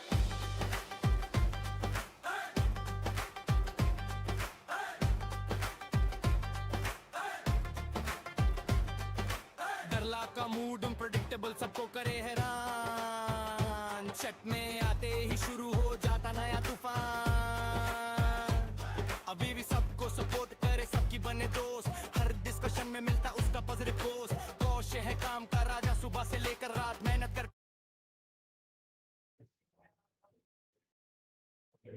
Welcome back, ladies and gentlemen, and this is the last game of the day. So let's see what is it going to be now. Once again, that is going to be Con Esports versus Team Radiance. Let's see, what is it going to be? I'm your Kasapichi once again, and I'm joined by Itami. Hello, Itami. How are you doing? Hi, Pichi, and we are here finally on for the final match, like Pichi has already mentioned. So this is going to be the final BO1 of this round of 32 for the night, and it is between Team Radiance and Con Esports. So I believe, like most of the teams, I guess if they are updated with everything, then they might have been watching out the mid-season cup as well that is happening from today. So I guess some of the teams as well, they will be inspired when it comes out on to taking out some pocket picks. Like I would say, a lot of heroes were debuting onto that, and there were returns of some heroes as well, such as the Eudora or something else. So I believe like maybe there is a slight possibility that they might be going out with something new today, PG. I would love to see a Eudora picked up today in this game. Because love how the meta has been changing so suddenly, but at the same time do want to see how the teams do execute the hero, which has not been in the meta for such a long time. Other than that, the teams are all ready. There you go, Hirara out of the way. I am not quite sure how the Hirara thus comes in. Once again, that might be a bit of a safe ban as well. It's just better safe than sorry to actually go for such heroes. So that is that kind of a ban that we are looking at. But at the same time, Marcel out of the way. What about the Zushin? Oh yeah, we are definitely getting the Zushin, and along with that, I do want to see a god or something like an Akai. Yeah, God and Akai is definitely go to ban or pick, to be honest. And if it comes out onto the first jungle pick or maybe the first pick priority, then it's mostly the Ling or the Atlas that I'm seeing mostly. So they decided to ban out the Matilda. So there might have been the possibility that Con Esports would have been combining the Matilda with the Akai or maybe another utility jungle. So they just decided to get rid of it. And Con Esports as well, they will be responding out with another ban that could be most probably could be the Paquito because the Phobius has been banned out. So, they are probably going out for something that is heavily reliant onto mobility. So that might be one of the major reasons why Phobius is banned out so earlier on. So we'll have to wait for it. And it is going to be a Freya instead. So what is going to be the first pick? Could be the Link, could be the Atlas, could also be the Akai, or maybe even something else. Ooh, would love to see what the first pick going to look like. Freya out of the way, Matilda as well. Now again, Matilda, I do feel like it's kind of a 50-50 right there. It kind of closes out a lot, but at the same time, Radiance can go in for an Akai as the first pick, but now that's going to be a God, understandable. One of the heroes that have been dominating into the mid lane very much and has been working out very well. So let's see how and what is it going to be a counter for a God. I do believe they could go in for a hero that could clear out the minions as quickly as possible, such as the Kemi.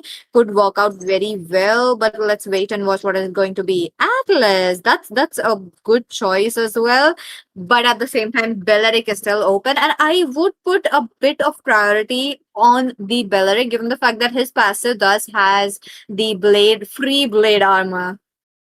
Yeah, that's the thing. And against an attack speed marksman is when Belleric shines the most, especially even if it comes out onto a 1v1 kind of a scenario. Even without the bleed armor, he can go out with a chastise and combine it with a vengeance or something and still be able to dish out the counter damage onto the marksmen mostly. So that could be quite possible. But Esmeralda has been picked out quite early, so I believe like she could be the kryptonite for the Pakito or maybe something else like the Lapu Lapu.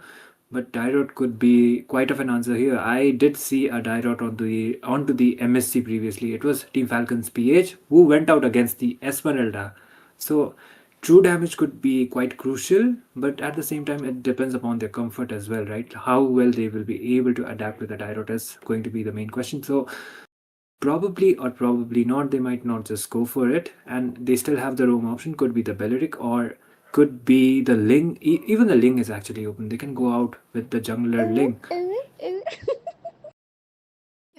Ling again a very good option, so I do want to see that coming in. And let's see what is it going to be. So far, Radiant, they have two picks that's gonna come in onto their hands.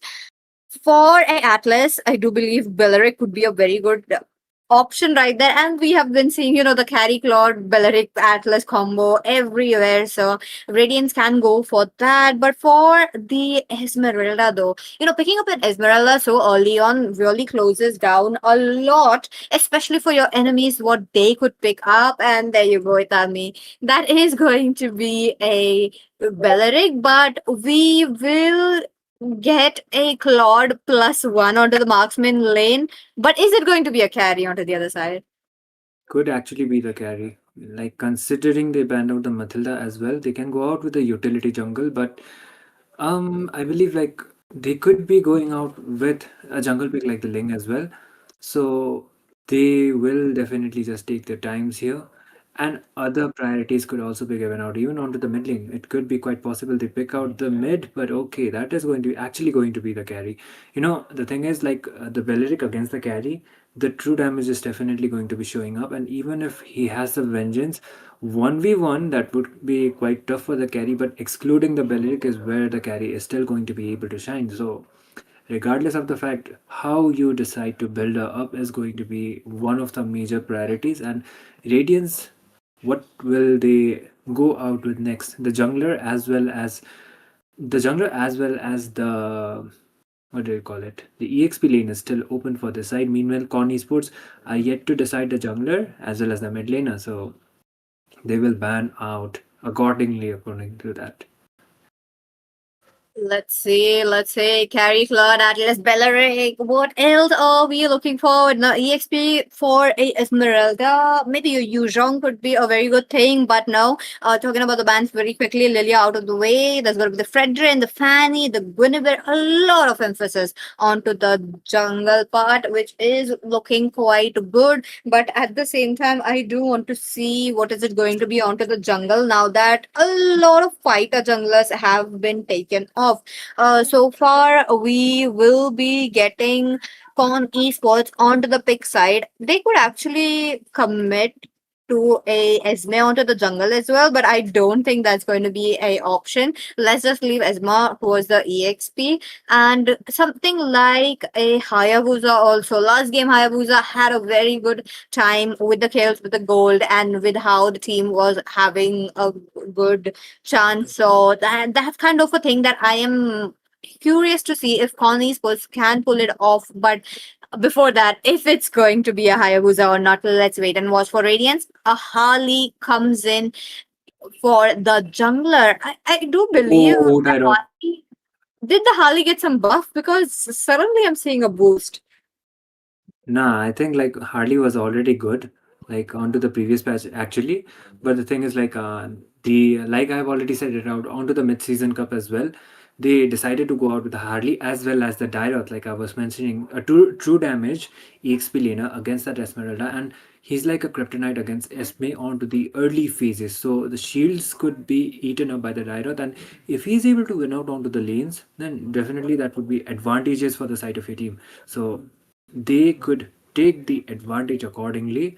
Con Esports, they still have the final pick for their side, and it is most probably a jungler, but okay, it is a utility jungle. So the damage scaling is going to be the main thing. The Dyrot is going to be quite okayish even against the Bakshia at onto the early phase at least, but he will be requiring those core items, that is the Hunter Strike as well as the Sea Halberd as soon as possible. Can also follow up with the War Axe, but rest of it is going to be Trinity. So Belric as well as the Dyrot is only going to be the one who is going to be the sustain, and they have enough damage to be honest. But Con Esports, on the other hand, it is mostly reliant onto the carry when it comes out onto the late. That's true. Let's see. And with that, ladies and gentlemen, into the land of dawn. Here we go. Let's see what the teams are trying to go for. And Vivi, I will see you later for sending that samosa. I did not have my dinner yet, and now I am getting hungry right there. With that, mid lane, I do believe the god is just trying to push up, give that a bit of a pressure as well. But at the same time, with how the new stuff is, oh my goodness, Hiroshi is really trying to go for the stop right there, but maybe getting the first kill as well. Then what a way that he just saved himself. Like Neo, well played right there. Yeah, he was able to save out went right onto that because of Neo, and still, like I've already said it out, Hiroshi will be having the advantage compared to win onto the laning phase at least. So early game they have to play it out accordingly. And looking at the lineups and everything, I'm familiar with most of the players from both of the sides, so this is going to be quite of a contesting match, PG. But okay, the Harley just goes back, and the flicker was forced out of Valentina. Speaking of Valentina, what could actually be the ultimate that she could capitalize on? Is it going to be the Mystic Gush? But oh, there's a stun. Okay. Oh, wait a minute. Mid lane, there was definitely a lot in right there by Raren, but okay. I mean, understandable. Wanted the kill, almost so close for that. But I like how both the sides are not able to pick up the first blood, and they will be trying to go around the turtle. Yeah, the first turtle, without any contention, goes out for the side of Team Con Esports, trying to win out a trade onto the top, but it won't be happening at least for now. So it is Con Esports who has slight of an advantage, but still they're not leading when it comes out onto the goal. So they have to do something when it comes out onto the trades. Aladdin just goes back. Okay, he will be able to see it out somehow. Looks like it, but there's a taunt. Once again, middle lane. Now again, I like how the team are trying to get as, a bit right there. Yurski as well, he's not able to pick up. The same goes for Raden. But again, Raden being onto the Baksha, I do feel like he will be just right there to pick up the crumbs, or maybe provide that utility into the team fight. Skyzen playing it very safe. He knows he has to go for the freeze, and for Skyzen, freezing up the lane is a very plus point. But near the mid lane, that's a lot of right there. Fatal Link comes in from Remix at the right time, and Delirium will be taken down. Mid lane, heavy losses for Radiant Esports. Absolutely, and that's a 2 for none as well as a turtle going out for the side of Team Con Esports. So it's not actually the turtle, but still they are able to even it out with a 2-for-none trade. So it is a win-win situation, and it was eventually onto the Roma as well as onto the mid laner. So they will be able to capitalize onto this. But the thing is, onto the mid, Rarin will be able to take the Harley's ultimate. Just goes back right on time. The ring won't be doing enough damage. But still, Con Esports having a slight of a lead thanks to those streaks. But it is actually Radiance Esports who are still able to keep up with the lead, regardless of the fact they did lose out 2 of their members. Okay, the Radiance Esports really are pushed back onto their own land, but at the same time, Con Esports are in for the Turtle Raren. I do believe he's going to have an easy time right there, taking it away with the help of Kaizen as well. I love how Remix is right there. Trying to make sure to not give anything, but no, he just pushed it away. He goes in for Yusuke, who thus gets frozen down. The Mystic Gush in such a very good time, but Neo goes in with the deadly magic, gets the real guy, the Harley, but at the same time, Ryan, this time around, he has to get out Aladdin right there. No, wait a minute, Roshi! What a flick a play comes in. There you go, he gets a kill. That's going to be Radiance Esports trying to go in for another. Raren looking quite low as well, but Hiroshi was the one taking on too much damage right there. Win onto the same note, knows that he can't fight a Derot, so he's just backing it off. Yeah, it's a 1-for-1, but still the lead goes out for the side of Team Radiance Esports. Actually, they still have the lead for the side. So, Con Esports, they were able to capitalize at least onto the team fights. But the thing is, like, if Remix actually tries to engage as well as gets fatal links, then that is going to be quite crucial. And the fact is, like, the God as well as the Derot is onto a flicker.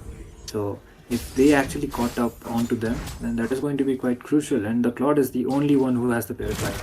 So the Atlas could be having the time of his life, but there's the engage.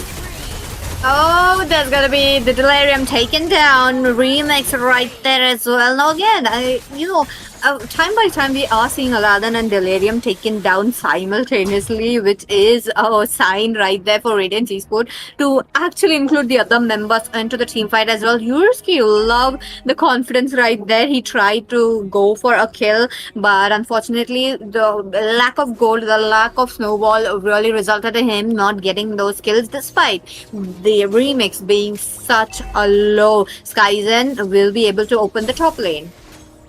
Yeah, hopefully, but there is the concealed play coming up from Aladdin in order to just clear out the wave. But this time the turtle will be spawning onto the bot. There is some skirmish actually, right? If I'm not mistaken. And there it is! Esmeralda all alone. But he might actually be able to sustain it out. Hiroshi goes down onto the process. Finally, 3-for-1. Like 3 people onto 1. But still the turtle might be going out for the side of Team Radiance. Let's see, Turtle. Oh, Yursky! Nice retribution onto his hands. Radiance Esports really trying to open up the window for themselves, trying to make sure to not lose anything as well. Now again, with Kaizen farming up, that is going to be Radiance Esports trying to go for him as well. So let's see if they are able to, target Skyzen. But now, knowing that the top lane has been opened up, he will be trying to make sure the mid lane or even the team fight will be his priority. Yeah, that's the thing. And Remix might be trying to go in for the Beleric, launches the stun, but still they won't be overcommitting onto that. Even the copied Beleric ultimate that is actually coming up quite handy for Neo when it comes out onto the engages. So they were able to trade off onto this, and they will be able to get out another tower. So Con Esports comfortably has the lead, and most probably should be the next tower priority onto the mid side as well. So eventually they are winning out when it comes out onto the next objectives. The Lord will be spawning onto the next minute, and doesn't until Radiance actually comes out. There it is, the fatal links. Oh, the Remix, what a set coming in, but Aladdin does get frozen down, flickering out of the way. That's gonna be Hiroshi's stat. Even though Delirium really gave out a very good damage right there. Neo picks up the Wrath of Dryad, which is really looking good given the fact that you do want to make sure to get it on. But the terrifying effect from Yursky, he will be getting out, but another piece of damage for the God as well. Con Esports, I don't think they will be trying to give any for the side, and for the saving grace, that's gonna be the Claude. Yeah, that's the thing, and like the late game reliability is definitely going to be the Claude, but the problem is like I think like Skyzen still is able to scale up onto this. The level difference is there. Skyzen is still level 9, but I think like the goal difference could be one of the things. I actually would like to look at the goal lead as well as soon as possible. But Yuriski lands onto the fatal links. Yeah, let's go. Remix. He's trying to get out of the way, making sure Skyzen is safe. But hey, once again, there's going to be a lot of damage there. Delirium thus gets taken down as well. Neo for the mega kill. He's trying to go for more. That's going to be Neo flickering out of the way with the Mystic Gush popped up and giving as much as damage. But no, one skill away, and that's unstoppable for Neo. What a way, what a timing onto his hands. But onto the front lane, Aladdin is really suffering a bit of a loss right there. And with Win and Rarin not having enough damage to take him down, he lives to see another day. Yep, and the Lord already being spawned, and Con Esports, you know, regardless of the fact they were able to get out some towers, so this should be an uncontested Lord as well for this side, and Yuriski might not try to commit onto it unless and until the Beleric actually gives out the visions as well as enough backup from the side of Team Radiance Esports actually arrives, but Yuriski might try to actually commit in, but nah. That's only going to be you losing your life, but there's a fight from both of the sides. There's the fiddle links. Yeah, Yuriski taken down. No more retribution for the side of Radiant Esports, but at the same time, they're not over. Rarin will be playing in a very safe spot, making sure he doesn't fall down. Remix takes down too much damage, yet sustaining right there. He gets out of the way. BMI comes in at the right moment, but no, Atlas with the flickering out of the way. There's a lot of member low right there for the Claude, but he is not taking the chance. Yeah, and they don't have the jungler as well, so the Lord contest has to wait at least for now, but quite of a fight back coming up from the side of Team Radiance Esports onto this. So Con Esports, I think they this time would actually try to get the deal done and try to take the Lord as soon as possible before even the Radiance Esports actually arrive onto the scene. But I think that this is definitely going to be a Lord dance from both of the sides. They might try to commit in though. Oh, they do. Hiroshi down for the first member. The second member might be Aladdin, but Skyzen is right there onto a chase. But they know, Con Esports, they know that they want the Lord for themselves. Delirium onto the other side. He's still right there. Maybe, a little bit of a hope still left for them. Yuriski is gonna go for Rar, and almost such a close call. And a close call for the... No way. That was very nasty. But hey... Both the junglers down, Lot taken down. It's a shutdown for Kaizen and Con Esports. What are they going to do? Did you just notice that it was the Claude actually who got the Lords?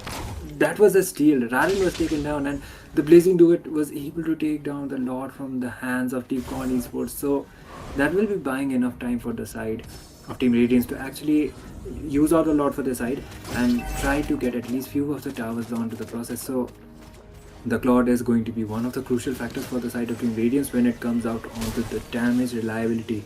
It is definitely happening, but I think like the moment they will be able to capitalize is when they actually Beleric goes all in and the Claude is there for the Blazing Duet and able to mark onto the backline. That is going to be the main thing. And looking at the farm and everything, like I believe like he is able to keep up with the farm Skyzen has. So there's the fatal link once again. Hiroshi just goes back. That is not going to be enough. And hopefully they might be able to take down at least one tower. Rarin tries to tank it all in, uses the ice retribution. There is the die coming up, but the damage is still not enough to take him down. But at least they got the tower. They do. Con Esports really pushed back just because of their one decision that they made, but at the same time, Radiant Esports, despite having such a low kills right there, are still ahead in the farm with just because of one Lord into their favor. Now once again, the Claude playing it very, very safe. Look at that. Radiant Esports are really trying to get the late game onto their hands, and they have been very successful. Yeah, and like if actually Team Con Esports actually needs a shutdown onto the Claude and Skyzen needs to outfarm the Claude. That is going to be one of the crucial factors for this side. Remex tries to go in with the Octopus of course, and the Fatal Links won't be connecting, but still I think like the Atlas is able to get out enough visions, but the problem is onto the top. Yuriski was almost able to take down Win, but there's the fight coming up from both of the sides. Decides to disengage, but there is Hiroshi just going back right on time, and the Lord will be spawning onto the next few seconds. But what is it going to be this time? Aladdin, when it comes out onto the taunts and everything, I think he will be able to capitalize. But Radiance Esports, they need a really good team fight in order to actually come back. But they do have the advantage onto something. That is the towers. It's only the inhibitors remaining for the side of Team Con Esports, regardless of the fact and the kills they have. Let's see. Now again, 14 seconds left for another lot to jump in. Con Esports, they need this lot. They need to make sure Raren doesn't get taken down. Hiroshi, oh, there you go. Fatal X onto him. He just gets targeted. He's not able to do anything. Kaizen as well. He takes away the kill. Radiant Esports 4v1. That's not gonna look good, but wait a minute, there you go, look at that, Yurski just gets targeted by Skyzen as well. I mean, Neo, the copycat, really worked out very well, but now without the Radiant Esports not having the retribution onto the sides, Con Esports will be taking it away easily, unless there is flicker. The backlane Skyzen positions himself so well, but there comes the BMI onto the backlanes, and no, Skyzen for the double kill. He goes in for more. Delirium, he is getting targeted as well. I don't believe there's going to be a chase because Con Esports are coming back from a deficit right now, closing the goal gap that they had. Yeah, that's the thing, and they were able to get out the goal gap as well as take out 4 of the members. There's the fatal links connecting onto Delirium, and just like that, that was an unofficial wipeout, but still the damage has been done, and looks like the Lord will be spawning from the top, and most probably they will try to sink those lanes as soon as possible because of the fact that they need to end the game as soon as possible too. But looking at the kill count and everything, Vici, even if the kill count is really high for the side of Team Con Esports, the goal lead is not that massive, so that is one of the major factors right there. That's true. Let's see what the teams are trying to go around, because for Con Esports, if they are able to push it down with a lot, this might be it for Radiant Esports. But no, they are going on a very good defense board. Look at that. Deploying 3 members right there, clearing out the lot as quickly as possible. Win does get targeted, taking on 50% of his HP. Make it 1-4. He survives. The BMI doesn't connect. Yurski will be taken on Remix. He's taken on too much damage. Flickering out of the way. He is playing it safe. Aladdin onto the other hand. That's going to be a Neo. Raren onto the front lane. He is right there, providing the utility the teams need, and no! Claude will be taken down. The member who is actively clearing those lanes, Hiroshi flickers out of the way, very far away, but Raren, he knows the team will be ending the game, and he's not able to do anything. Look at that Raren having fun with Hiroshi while Team Con Esports are clearing the base, and that's a victory for them. Yep, and this will be it from the side of Team Con Esports against Radiance, getting the victory as well as going up onto the round of 16. But it is going to be, this is not going to be quite of a day for the side of Team Radiance, and they will be losing out onto this match. So quite of a display, to be honest, and it is Skyzen actually with the MVP onto the carry. I believe the clutch steal with the Blazing Duet was one of the reasons why the game actually extended out. They could have been able to end it out, faster compared to that, but still the damage has been done and the job has been done from the side of Team Con Esports. So beautiful execution coming out from their side, and I guess the draft was okay-ish from both of the sides. They decided to they were trying to counter draft, but I think the comfort actually mattered most, and they were not able to capitalize onto the picks. Maybe they were not as comfortable compared to the other heroes, so that gave Team Con Esports the advantage. That's true. What a game Team Con Esports really showed right there. And on top of that, if the Claw wasn't taken down onto the last moment, they could have extended the game, but that was quite unfortunate. And that's going to be Radiant Esports not qualifying ahead. But at the same time, I do feel like Skyzen, early game he did not have a good run. Mid game he was staying afloat, but the late game, nasty damage coming in. That too against Aladdin, who has a free blade armor on his passive. That is definitely crazy. Yeah, absolutely. And the thing is, like, even if the Claude was able to keep up with the lead, Skyzen had the upper hand because of his positioning and everything. So that was the reason why Con Esports were able to do out quite victorious. And the team fight as well as the follow up and the synergy was better from the side. So better luck next time for the side of Team Radiance Esports, and congratulations for the side of Team Con as well. So I guess that is going to be it for tonight's matches. Tomorrow we will be back with more action. Till then, Itami and Peachy will be signing off. Good night, everyone. लाके बढ़ता अपनी जान इज़ूमी रहती थोड़ी सच पर सबकी करती care बैरिस की तारीफ करना उसकी स्पेशल फ्लेयर थोड़ी भूल कर दे है पर दिल से बड़ी प्यारी चक में कुछ भी भूल जाए फिर भी सबकी यारी ओ रायुगा रायुगा अपनी ये कम्युनिटी हर मेंबर की अलग है पर्सनालिटी रायुगा रायुगा मस्ती में सो एंडलेस बातें सारी रात रायुगा के साथ कभी ना होती बोरिंग बात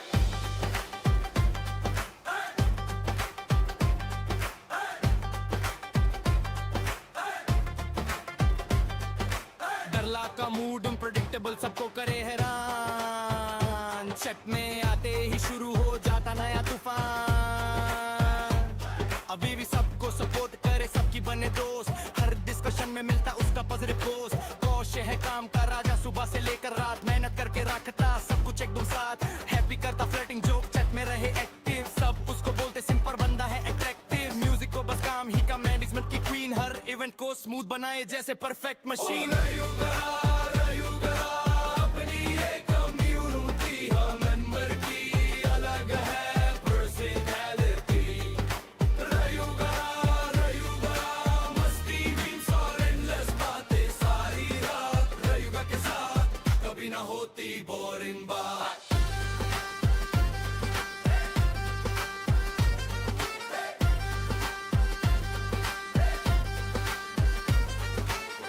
कभी लेट आती सबको देती सरप्राइज ग्रिफिन मैनेक डिस्कोर करता फिर भी कोई ना रिप्लाईज ब्रिथी और दरला की चलती अलग कहानी छत में दोनों मिलके करते मस्ती पुरानी जेस्टी का बस एक ही मिशन इन दी वन की फाइट दिन हो या हो रात रेडी एवरी नाइट फुटबॉल का एक किस्सा सबको याद है आज एक दिन गायब हो गया बन गया कम्युनिटी रात अग्नि बनना चाहे फ्रंट मान सपने बड़े महान मी टेरी दौर है टैलेंटेड बस टाइमिंग थोड़ी अनजान सेंस की कहानी अलग 2 मिनट का जान हर टॉपिक पे आ जाता उसका नया राग जिलिया रखे सबका ख्याल दिल से बड़ी स्वीट रेनर छत में आता तो शुरू हो जाती हीट समा का नाम सुनते ही सब बोलते लो भाई पर फिर भी हर रेवन में उसकी अटेंडेंस साइरे मुरू स्टाइल का किंग है ज्वेलरी का शौकीन कैन पाची और रैंक्सी दोनों का उस मशीन टोर्नेडो जंगर बनने आया बड़े अरमान पहले राउंड में हार गया फिर भी रखी ओ रायुगा रायुगा अपनी ये कम्युनिटी हर मेंबर की अलग है पर्सनालिटी रायुगा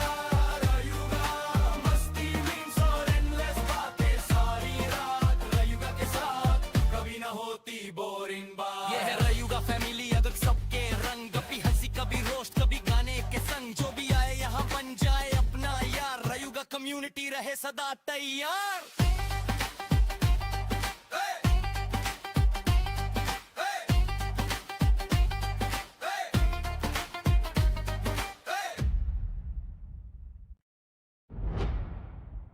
रायुगा रायुगा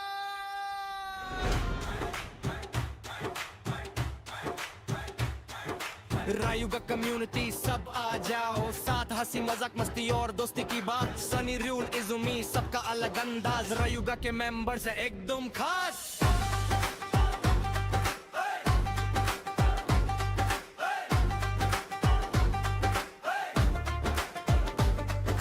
सबसे पहले सनी आता लिव स्ट्रीम पे छाया काम के नाम पे कभी कभी नींद उसको आया फिर आता रूल मारा है इवेंट्स का सुल्तान नए नए टूर्नामेंट्स लाके बढ़ता अपनी जान इजुमी रहती थोड़ी सच पर सबकी करती केयर बैरिस की तारीफ करना उसकी स्पेशल फ्लेयर थोड़ी भूल कर दे है पर दिल से बड़ी प्यारी चक में कुछ भी भूल जाए फिर भी सबकी यारी ओ रायुगा रायुगा अपनी ये कम्युनिटी हर मेंबर की अलग है पर्सनालिटी रायुगा रायुगा मस्ती में सो एंडलेस बातें सारी रात रायुगा के साथ कभी ना होती बोरिंग बात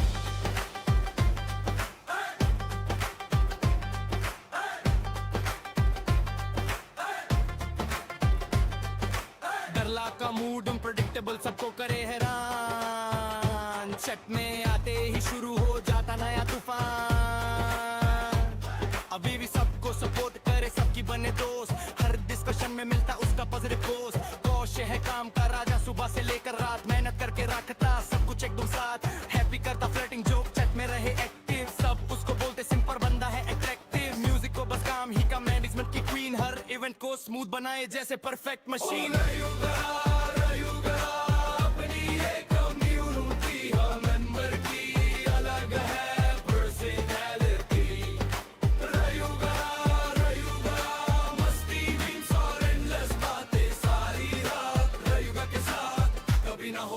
बोरिंग बात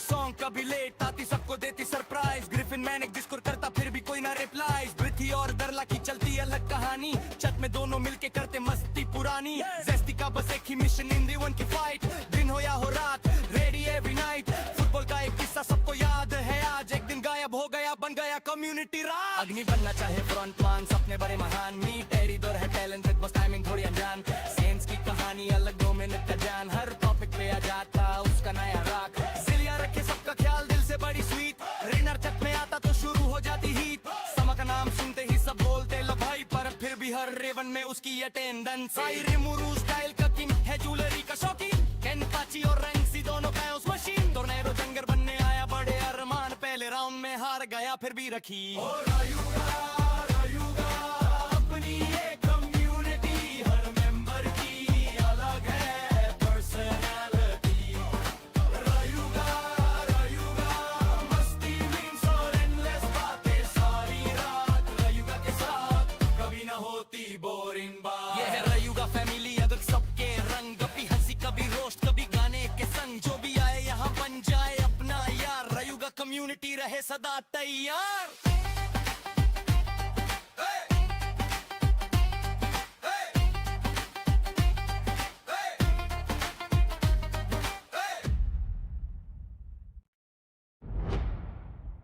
रायुगा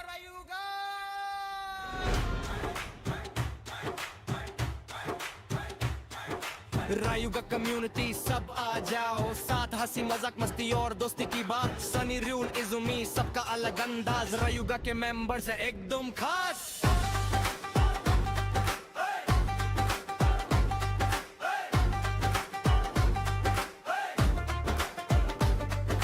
सबसे पहले सनी आता लिव स्ट्रीम पे छाया काम के नाम पे कभी कभी नींद उसको आया फिर आता रूल मारा है इवेंट्स का सुल्तान नए नए टूर्नामेंट्स लाके बढ़ता अपनी जान इजुमी रहती थोड़ी सच पर सबकी करती केयर बैरिस की तारीफ करना उसकी स्पेशल फ्लेयर थोड़ी भूल कर दे है पर दिल से बड़ी प्यारी चट में कुछ भी भूल जाए फिर भी सबकी यारी रायुगा अपनी एक कम्युनिटी हर मेंबर की अलग है पर्सनालिटी रायुगा मस्ती में सो एंडलेस बातें सारी रात रायुगा के साथ कभी ना होती बोरिंग बात